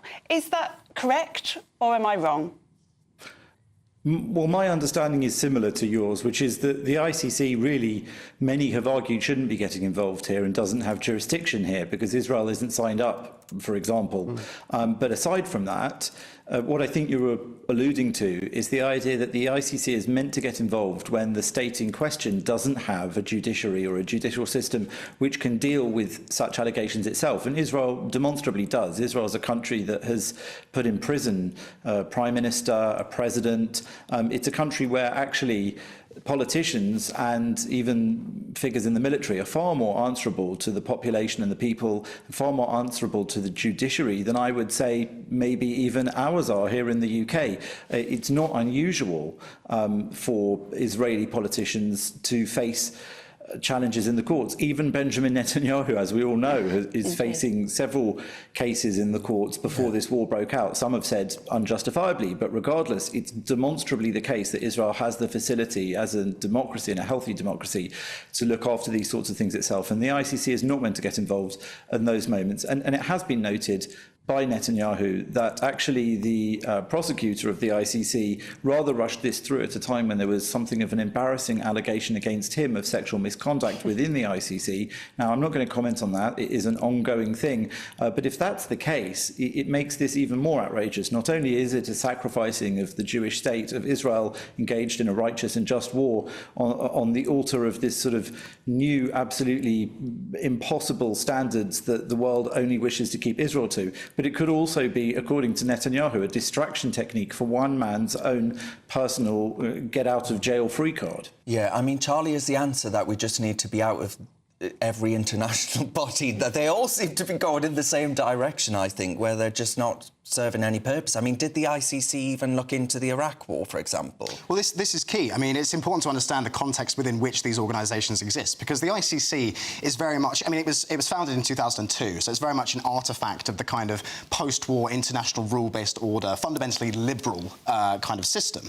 And so what that means that when it's dealing with a state like Israel, which is not a liberal state, it kind of, you know, it doesn't work, right? And so, you know, I choose not to take a side in the Israel-Hamas conflict, because I just don't think it's in Britain's interest to be taking sides in foreign conflicts that ultimately don't directly affect us. I think it is noteworthy the way in which Israel has existed in a state of exception, wherein it's the only state within America's sphere of influence that's allowed to be openly ethno-nationalist and generally nationalist. And so what I would say is the idea that it needs to be prosecuted for what it's doing, again, I'm not hugely interested in having that conversation. What I am interested in is looking at Britain and understanding, you know, looking at the future of Britain and kind of coming to an understanding that in this liberal framework, you know, there are things that will need to be done that international organisations like the ICC, like the UN, like the EU won't like. OK. Jonathan, briefly, if you come back to that, if you want to. Sure. Yeah. Well, I think the characterisation of Israel as not a liberal state is an interesting one, because it certainly shares a lot more of the liberal values of our own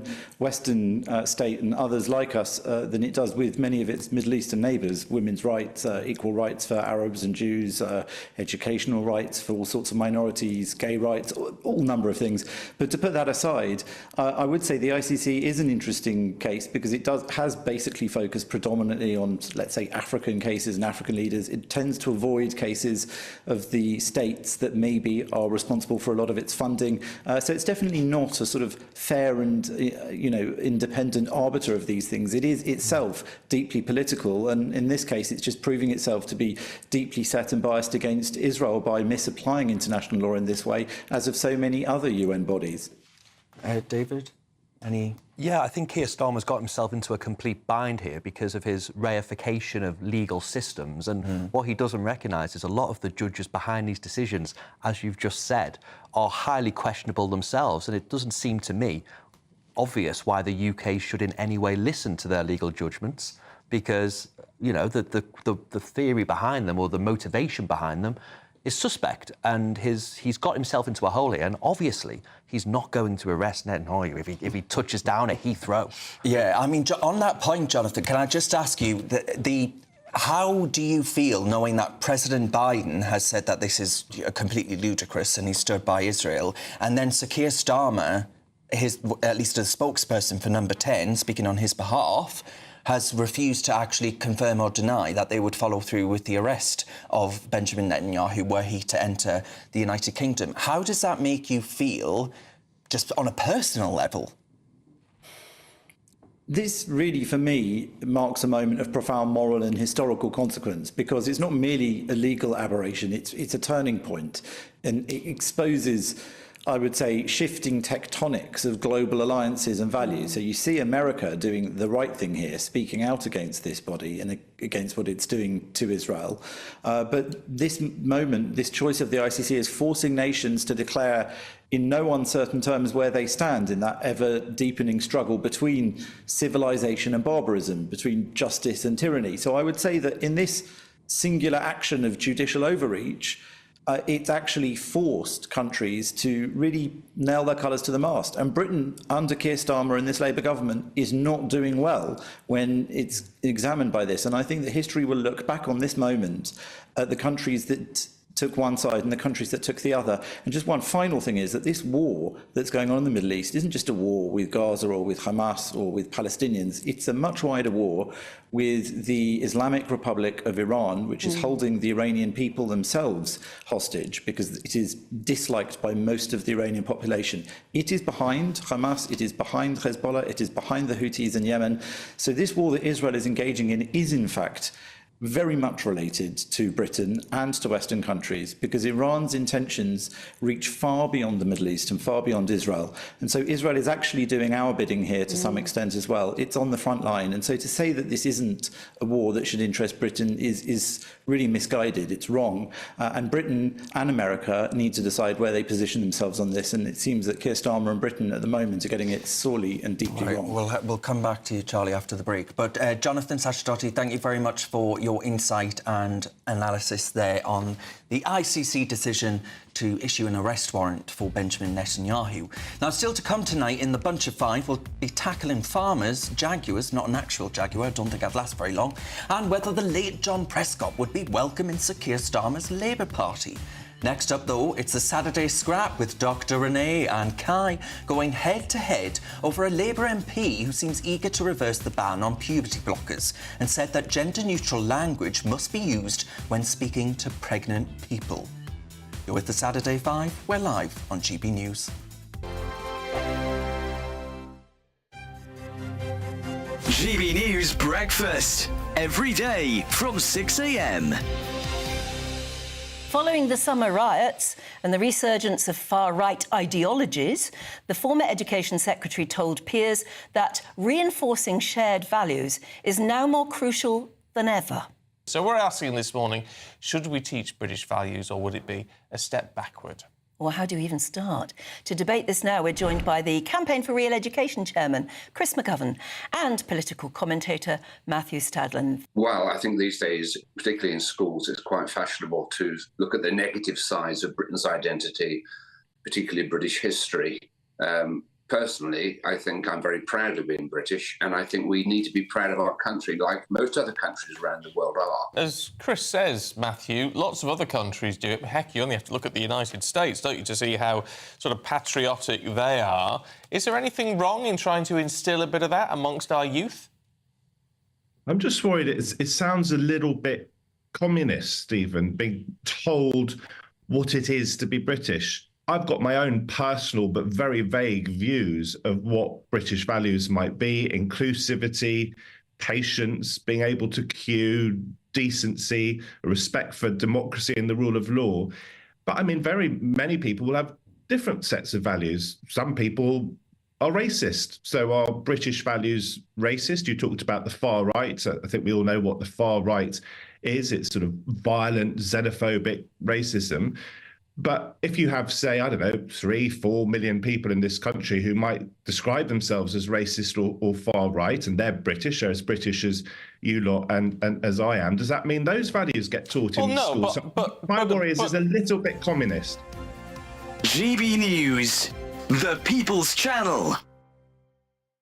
If you want your news to be straight talking... This is a nightmare for the Conservatives again. Down to earth. It's not just Nottingham where this is happening, is it? And most importantly, honest. Hard-working, middle-class taxpayers, they'll get their book thrown at them. Then catch me, Martin Daubney, Monday to Friday, 3 till 6 p.m. on GB News, Britain's news channel.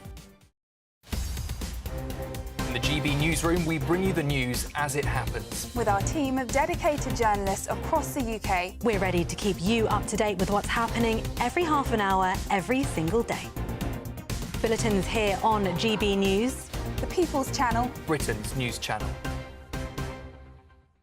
We're proud to be GB News, the People's Channel. And as you know, we always love to hear your views. Now, there's a new way of getting in touch with us at gbnews.com/yoursay. By commenting, you can be part of a live conversation and join our GB News community. You can even talk to me, Bev Turner, or any of the members of the GB News family.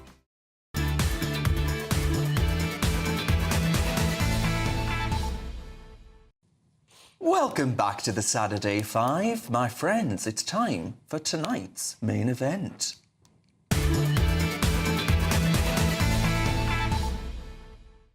Yes, indeedy. Ding, ding, folks. Seconds out. It's time for the Saturday scrap. In the red corner, in tooth and claw, we've got Kai, who's defending the use of gender-neutral language when actually discussing those who can get pregnant in a medical setting, and others, actually.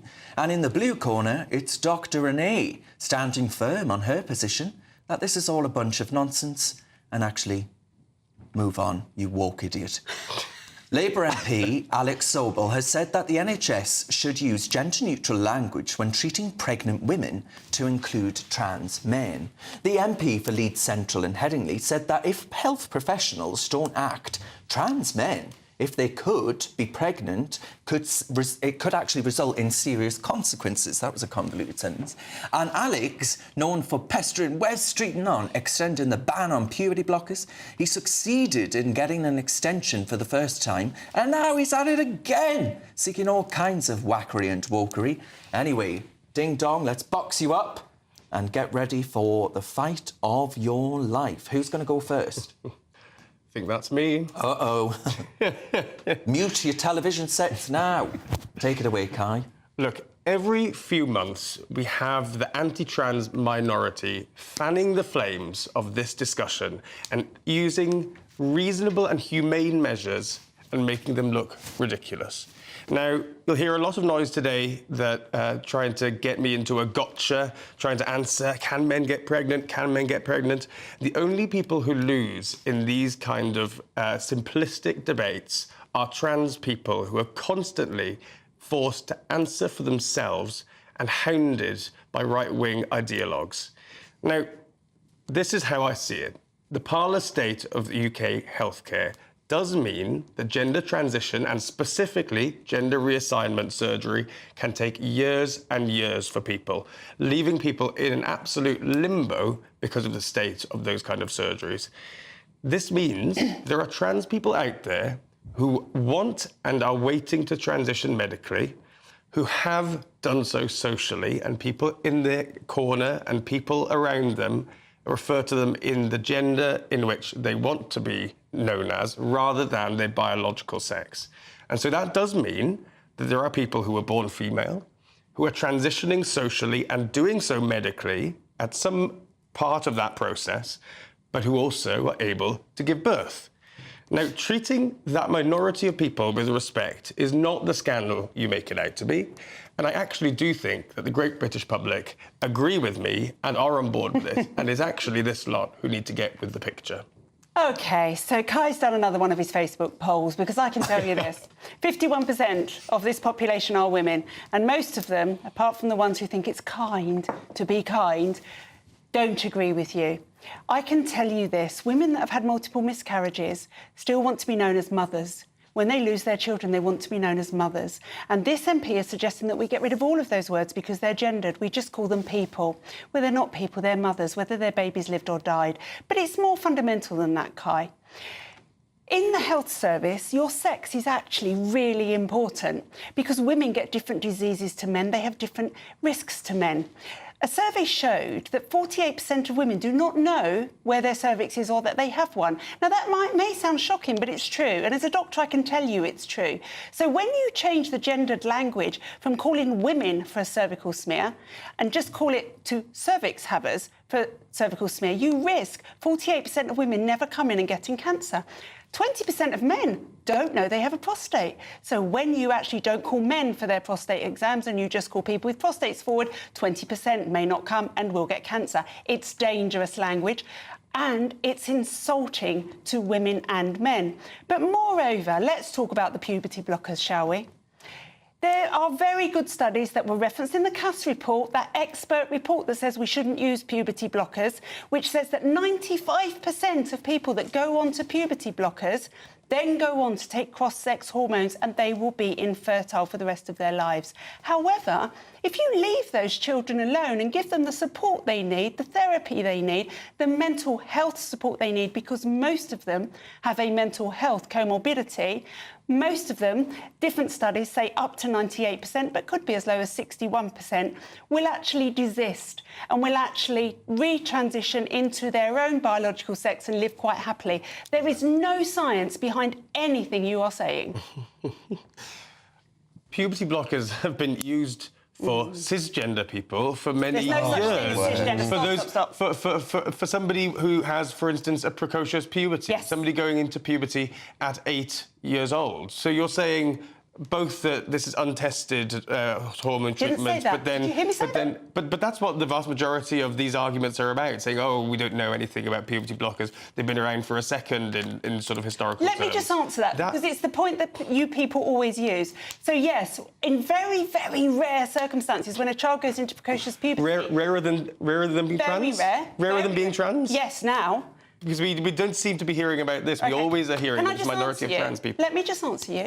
We use them for a very short period of time to delay puberty and then let them go through puberty. These children are not going through puberty. The result is many of them are osteoporotic, their bones are crumbling within 2 years, and they are sexually dysfunctional for the rest of their lives.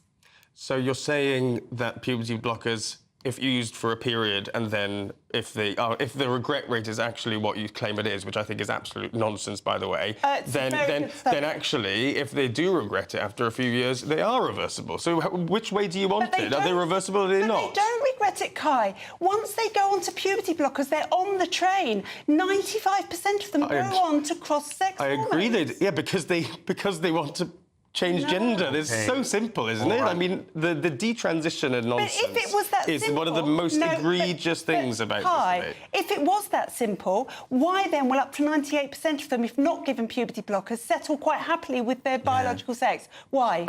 Well, I haven't seen that survey or that study, and I'll tell you there's plenty of surveys out there, and actually, in terms of surgeries, the regret rate for instance, gender reassignment is so much less than any other surgery. Kai, that's been debunked as well, because these people are so embarrassed and ostracised by their own communities that they don't even come forward when they can't have sex. They're in so much pain.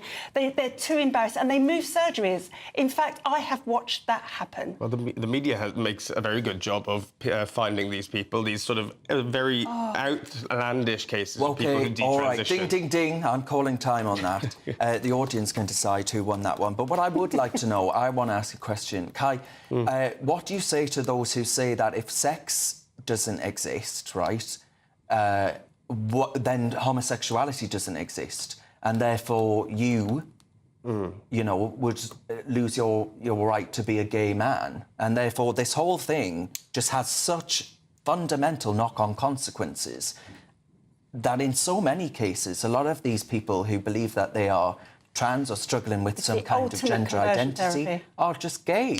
And they're struggling to come to terms with it. I don't buy this idea. I've heard it repeated on the channel a But lot. That if I was younger today, then I would be made to transition. I just don't think that's call right. Kai the Ayatollah then, because you agree with the Iranian regime. I can tell you that the one child that I have seen through to actual surgery was just a gay person. Right. And they David, wouldn't admit it. Come in on this. Yeah, I think it's nice to be nice to people, but that we shouldn't hide behind this distinction that the social reality, what people want to be known as, is the same as biological reality. And I think the points that Renee made about losing people, we might think it's obvious that women have cervixes, but if women themselves don't, and we're losing people, it seems like for this small, vanishingly small minority of people, we're risking greater. We're risking greater faults here. But around the language piece, which we haven't really talked about as much, right? I really just think it's so stupid. No, because the NHS guidance doesn't say get rid of all gendered language. That might be what Alex Sobel was saying, but that's not actually what guidance says. The opposite. Says. Chest so there are ways of doing this in a sensitive manner. It's context specific. I don't think anybody's saying that we get rid of the word mother at all. They are. But it's just to be careful around certain groups of people who could. We're going be over offended. ever so slightly. We've gone over time again, but still ahead though. We'll be answering your questions in Ask the Five. Send them through to gbnews.com/your say. I'll see you after this break. You're with the Saturday Five live on GB News.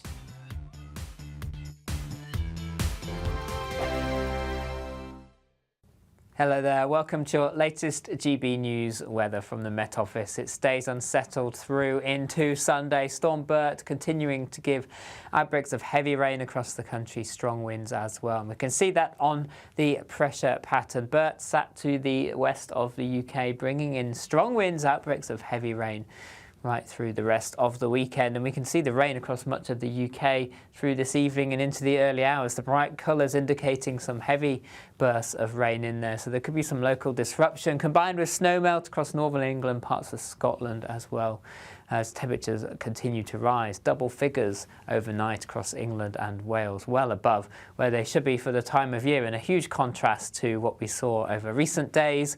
Taking a look at Sunday morning, outbreaks of heavy rain across much of England to start the day. Some localised disruption possible is worth checking before travelling. Something a little brighter for Northern Ireland, parts of Scotland to start the day. Still breezy here and particularly windy across parts of the Highlands and Islands, with showery outbreaks of rain here too. Snow continuing to melt where the sun shines as temperatures continue to rise through the morning. Through the day on Sunday, it generally stays cloudy across much of England and Wales. Outbreaks of heavy rain continue. Could be some further disruption. The Met Office warning continues, as well as some strong winds for many parts of the UK, particularly strong across northwest Scotland later on in the day. Temperatures here 9 to 11 Celsius, 15, 16 Celsius further south, so exceptionally mild for the time of year. Into Monday, weather systems start to clear away, but still remains blustery across the northern half of the UK in particular. Here, frequent showers through the day, turning increasingly colder as the day progresses. Some of these showers turning to snow later on, and temperatures starting to fall away, and generally staying unsettled as we go through the week. Temperatures nearer to average by Wednesday. Mark Dolan tonight is your weekend dose of news, debate and entertainment. This sounds like a wild conspiracy theory. Don't miss My Big Opinion. Mark meets at My Take at 10.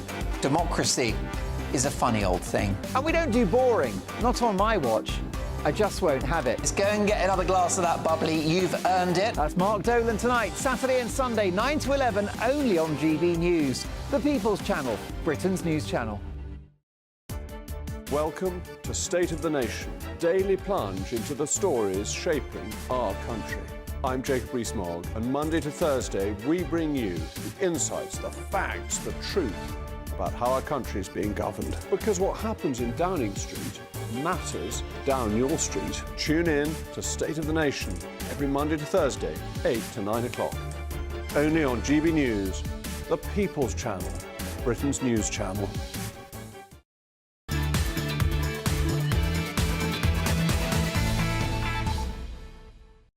Welcome back to the Saturday Five. As always, thank you very much for your messages about tonight's topics. I see Kai is not going to be friendly around the dinner tables of lots of women who are messaging in tonight. But now, my friends, it's time for this.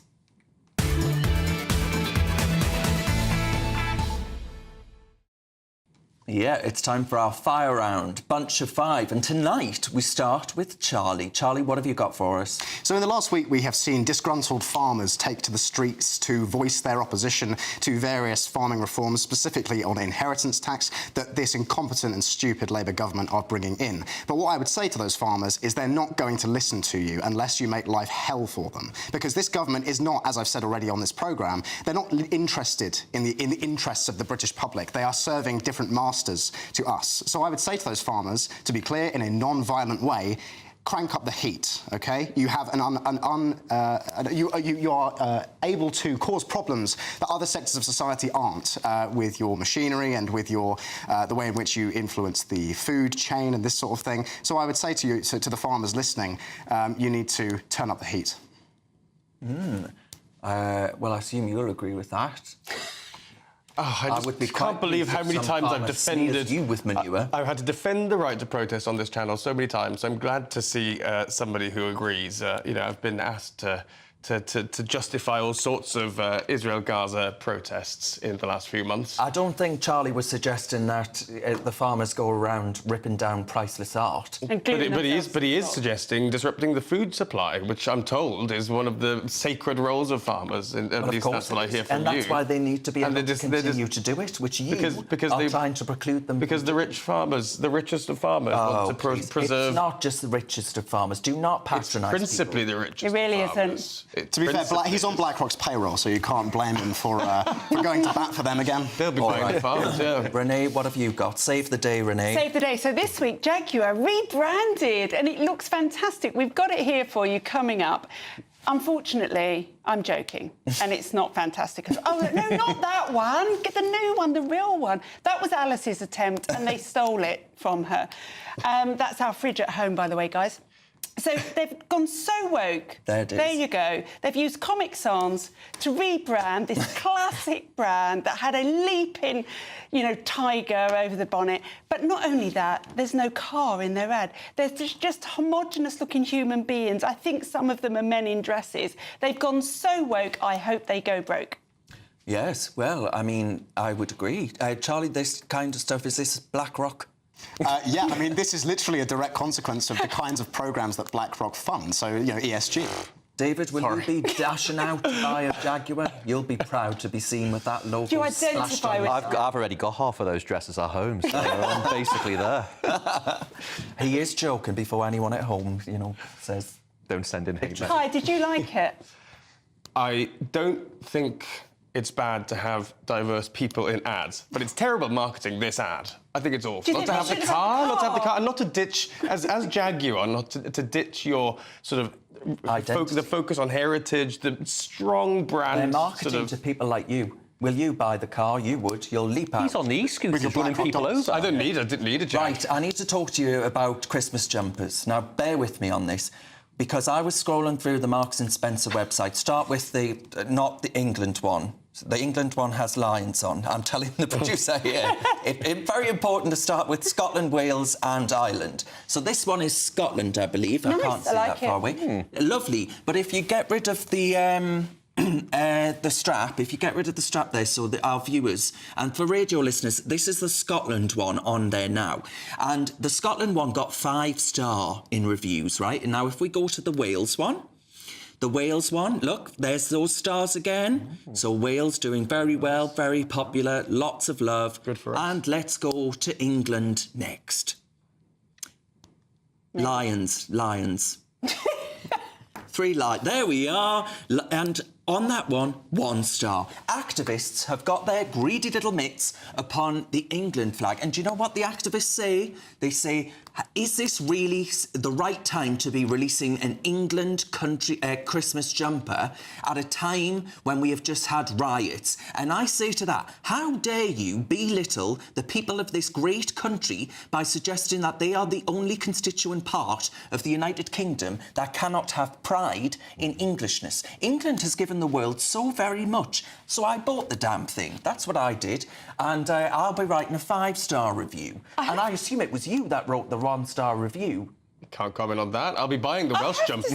You thought this was a non-story. I think it's an important story. You've got me, It's Irene. an important story, but I do think it's the worst one of the jumpers. I don't care. That sprung me into action. But why is it black? Our flag is red, white and blue. Well, I would Why agree is it with black? that. Yeah, I mean, probably because they didn't want to be accused of the very things they've been accused a black of. Jumper. No, Charlie? Well, everybody hates us and we don't care. You know, England is the greatest country in the world and it's responsible for the greatest advancements in human history. And because of that, a lot of people are very envious of us. Go buy the jumper, people. Darren, how many one-star reviews did that jumper get? It showed one in the picture. Just yours. Exactly. But it had just come out and already... That's clutching at straws, Darren. Not at all, not at all. If you look on it, there'll be more now, I bet you. I'm sure, not after that. Well, actually, I assume everyone will go on from a Saturday 5 and give it 5 stars. David, what have you got? Master's degrees. Once the epitome of academic achievement. Yeah, well... but now... Where that got him. Yeah, on this panel. So you know what to do, guys. Once the epitome of academic achievement for many, now new figures from the IFS suggest an actual waste of your time and a waste of your money. Now, new figures show that if you do a master's degree, relative to all of those who finished after their undergrad, you'll earn less money. It's worse than for some subjects than others.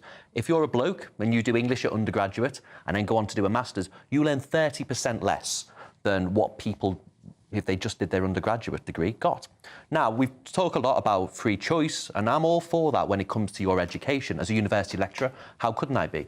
But should the state really be underwriting students going on MA courses and then losing money, not just for themselves, but for the rest of us who have to underwrite their student loans?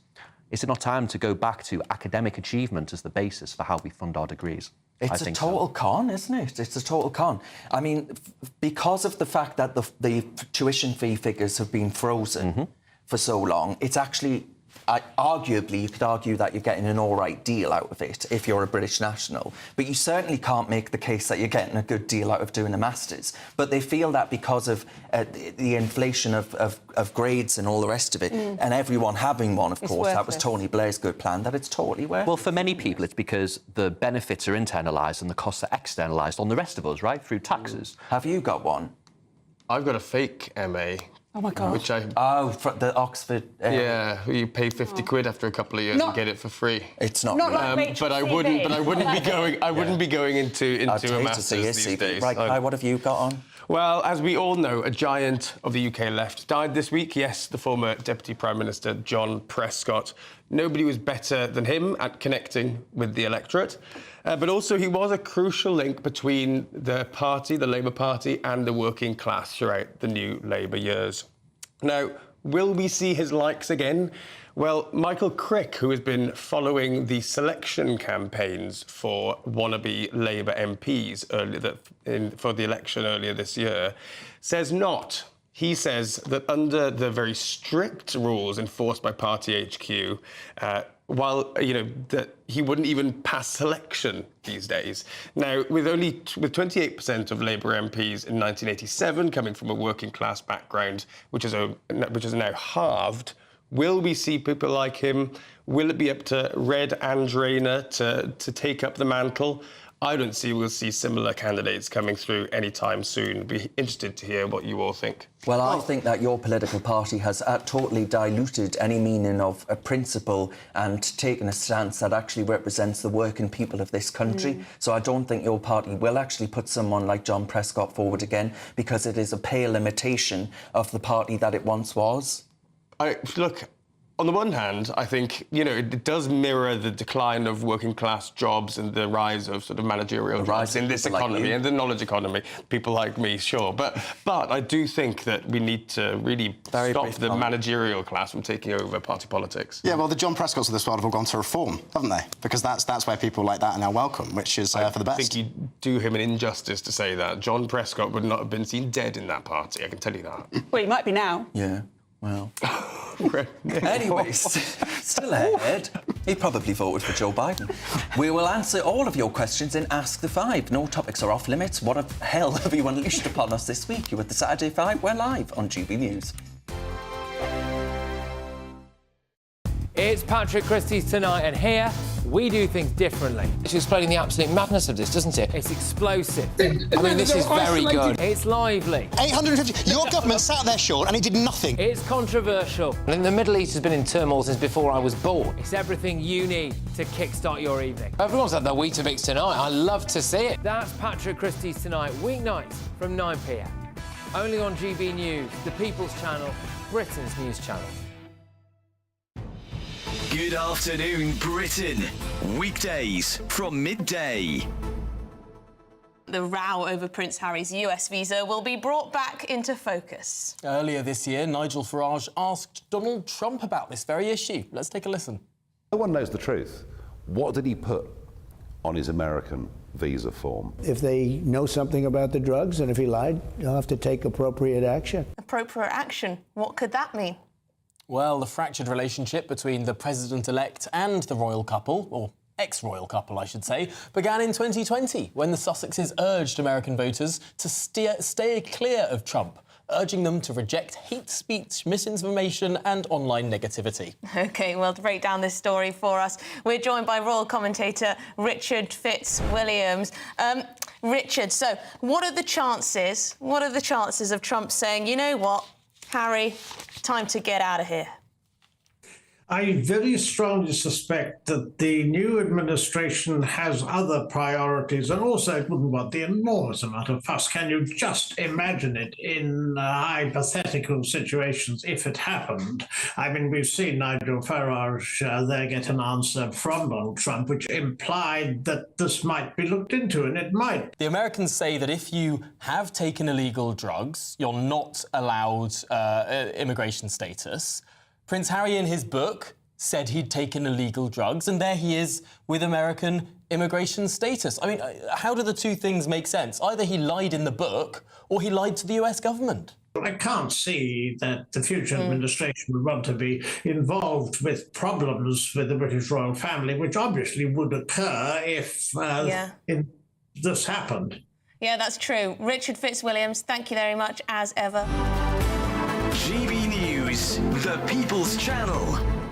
Why go out on a Friday night when Friday night comes straight to your home? Talking about? Join me and my A-team of top pundits. Chemistry tonight is electric. As we tackle the big stories of the day with wit, insight and fearless energy. Man of the people. It's all vibe. Just a filing cabinet on wheels with a tie on. So, order in Friday Night Live with me, Mark Dolan, every Friday at 8, only on GB News, the People's Channel, Britain's news channel.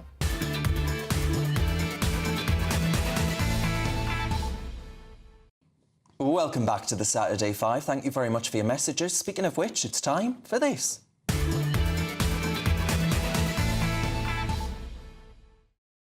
All right, before we see what fresh hell you've unleashed upon us tonight, I'm going to let Charlie answer the question of Israel being a liberal state. Well, we had a bit of a discussion during the break about my comments about Israel not being a liberal state. And what I mean by that is the fundamental constituency that Israel seeks to serve is the Jewish people. The reason that it exists is to be a homeland for the Jewish people, which is to say that their primary constituency is not, quote, the individual, which is what true comprehensive liberalism of the type that we have in the West does do. And so what I'm saying, I'm not saying that Israel not being liberal is a bad thing. If anything, I'm saying that it's a good thing. I wish that Britain was governed along the same lines as Israel, wherein the state exists explicitly to protect and secure the future of the British people and is unashamed in that fact. All right, thank you for that, Charlie.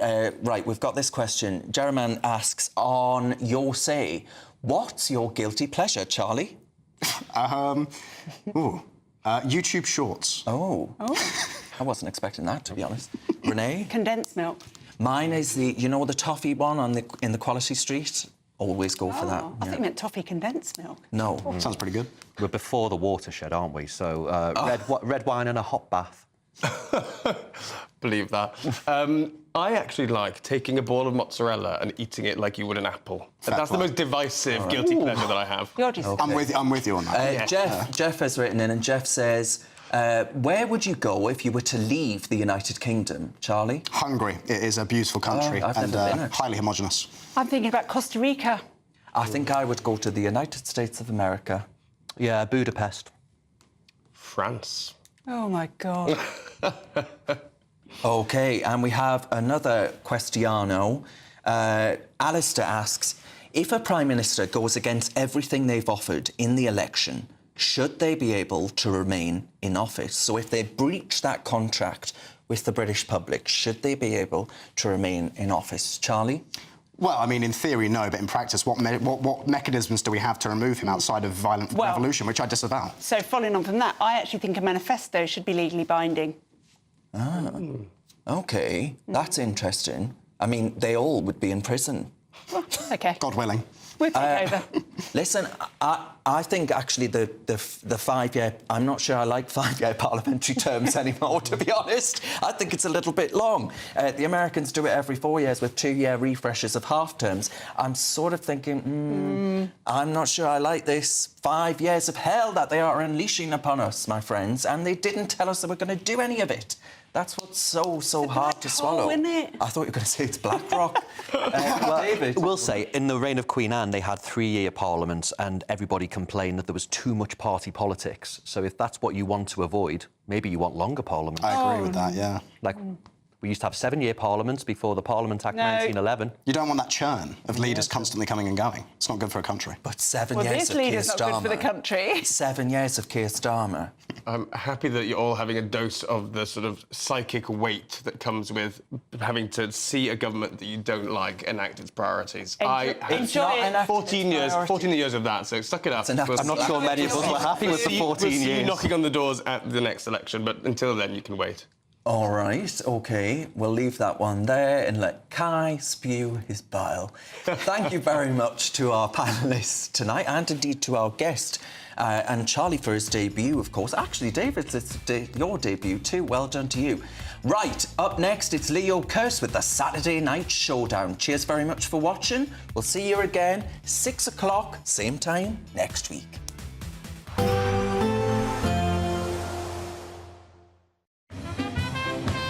There will be a light breeze in the morning, leading to a warm front. Boxed heat pumps, sponsors of weather on GB News. Hello there, welcome to your latest GB News weather from the Met Office. It stays unsettled through into Sunday. Storm Bert continuing to give outbreaks of heavy rain across the country, strong winds as well. And we can see that on the pressure pattern. Bert sat to the west of the UK, bringing in strong winds, outbreaks of heavy rain right through the rest of the weekend. And we can see the rain across much of the UK through this evening and into the early hours. The bright colours indicating some heavy bursts of rain in there. So there could be some local disruption combined with snow melt across northern England, parts of Scotland as well, as temperatures continue to rise. Double figures overnight across England and Wales, well above where they should be for the time of year, in a huge contrast to what we saw over recent days. Taking a look at Sunday morning, outbreaks of heavy rain across much of England to start the day. Some localised disruption possible is worth checking before travelling. Something a little brighter for Northern Ireland, parts of Scotland to start the day. Still breezy here and particularly windy across parts of the Highlands and Islands with showery outbreaks of rain here too. Snow continuing to melt where the sun shines as temperatures continue to rise through the morning.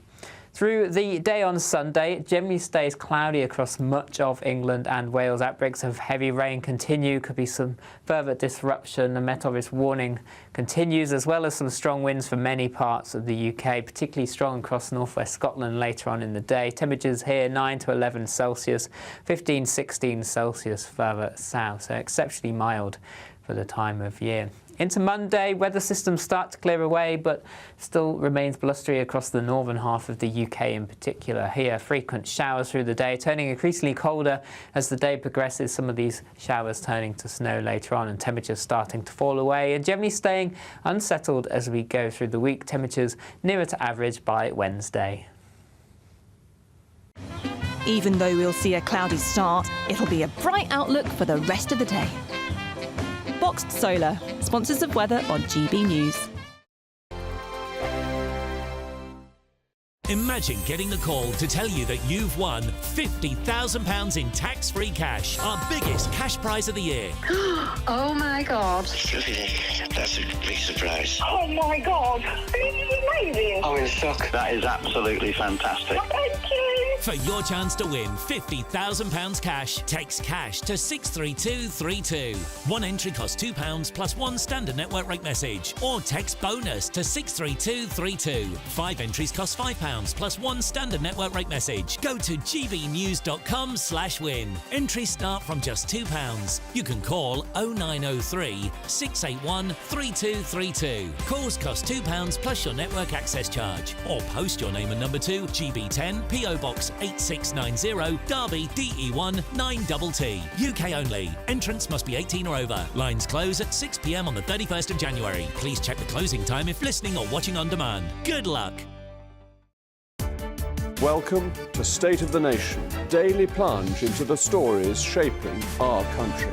I'm Jacob Rees-Mogg, and Monday to Thursday we bring you the insights, the facts, the truth about how our country is being governed. Because what happens in Downing Street matters down your street. Tune in to State of the Nation every Monday to Thursday, 8 to 9 o'clock.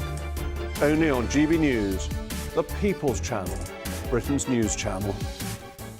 Good Afternoon Britain isn't just about us. The wonderful thing about this programme is it's about everyone watching. It's an interactive programme. Well, there absolutely is something to see here, and we're going to be talking about it more. Whether it's breaking royal news, Will, please bring us up to date. Or indeed a particularly punchy speech in the House of Commons. Very, very curious. We bring it to you live, and then we bring you live reaction as well. That's Good Afternoon Britain, weekdays from midday. Only on GB News, the People's Channel, Britain's news channel. Join me, Camilla Tominey, for a frank and honest discussion with those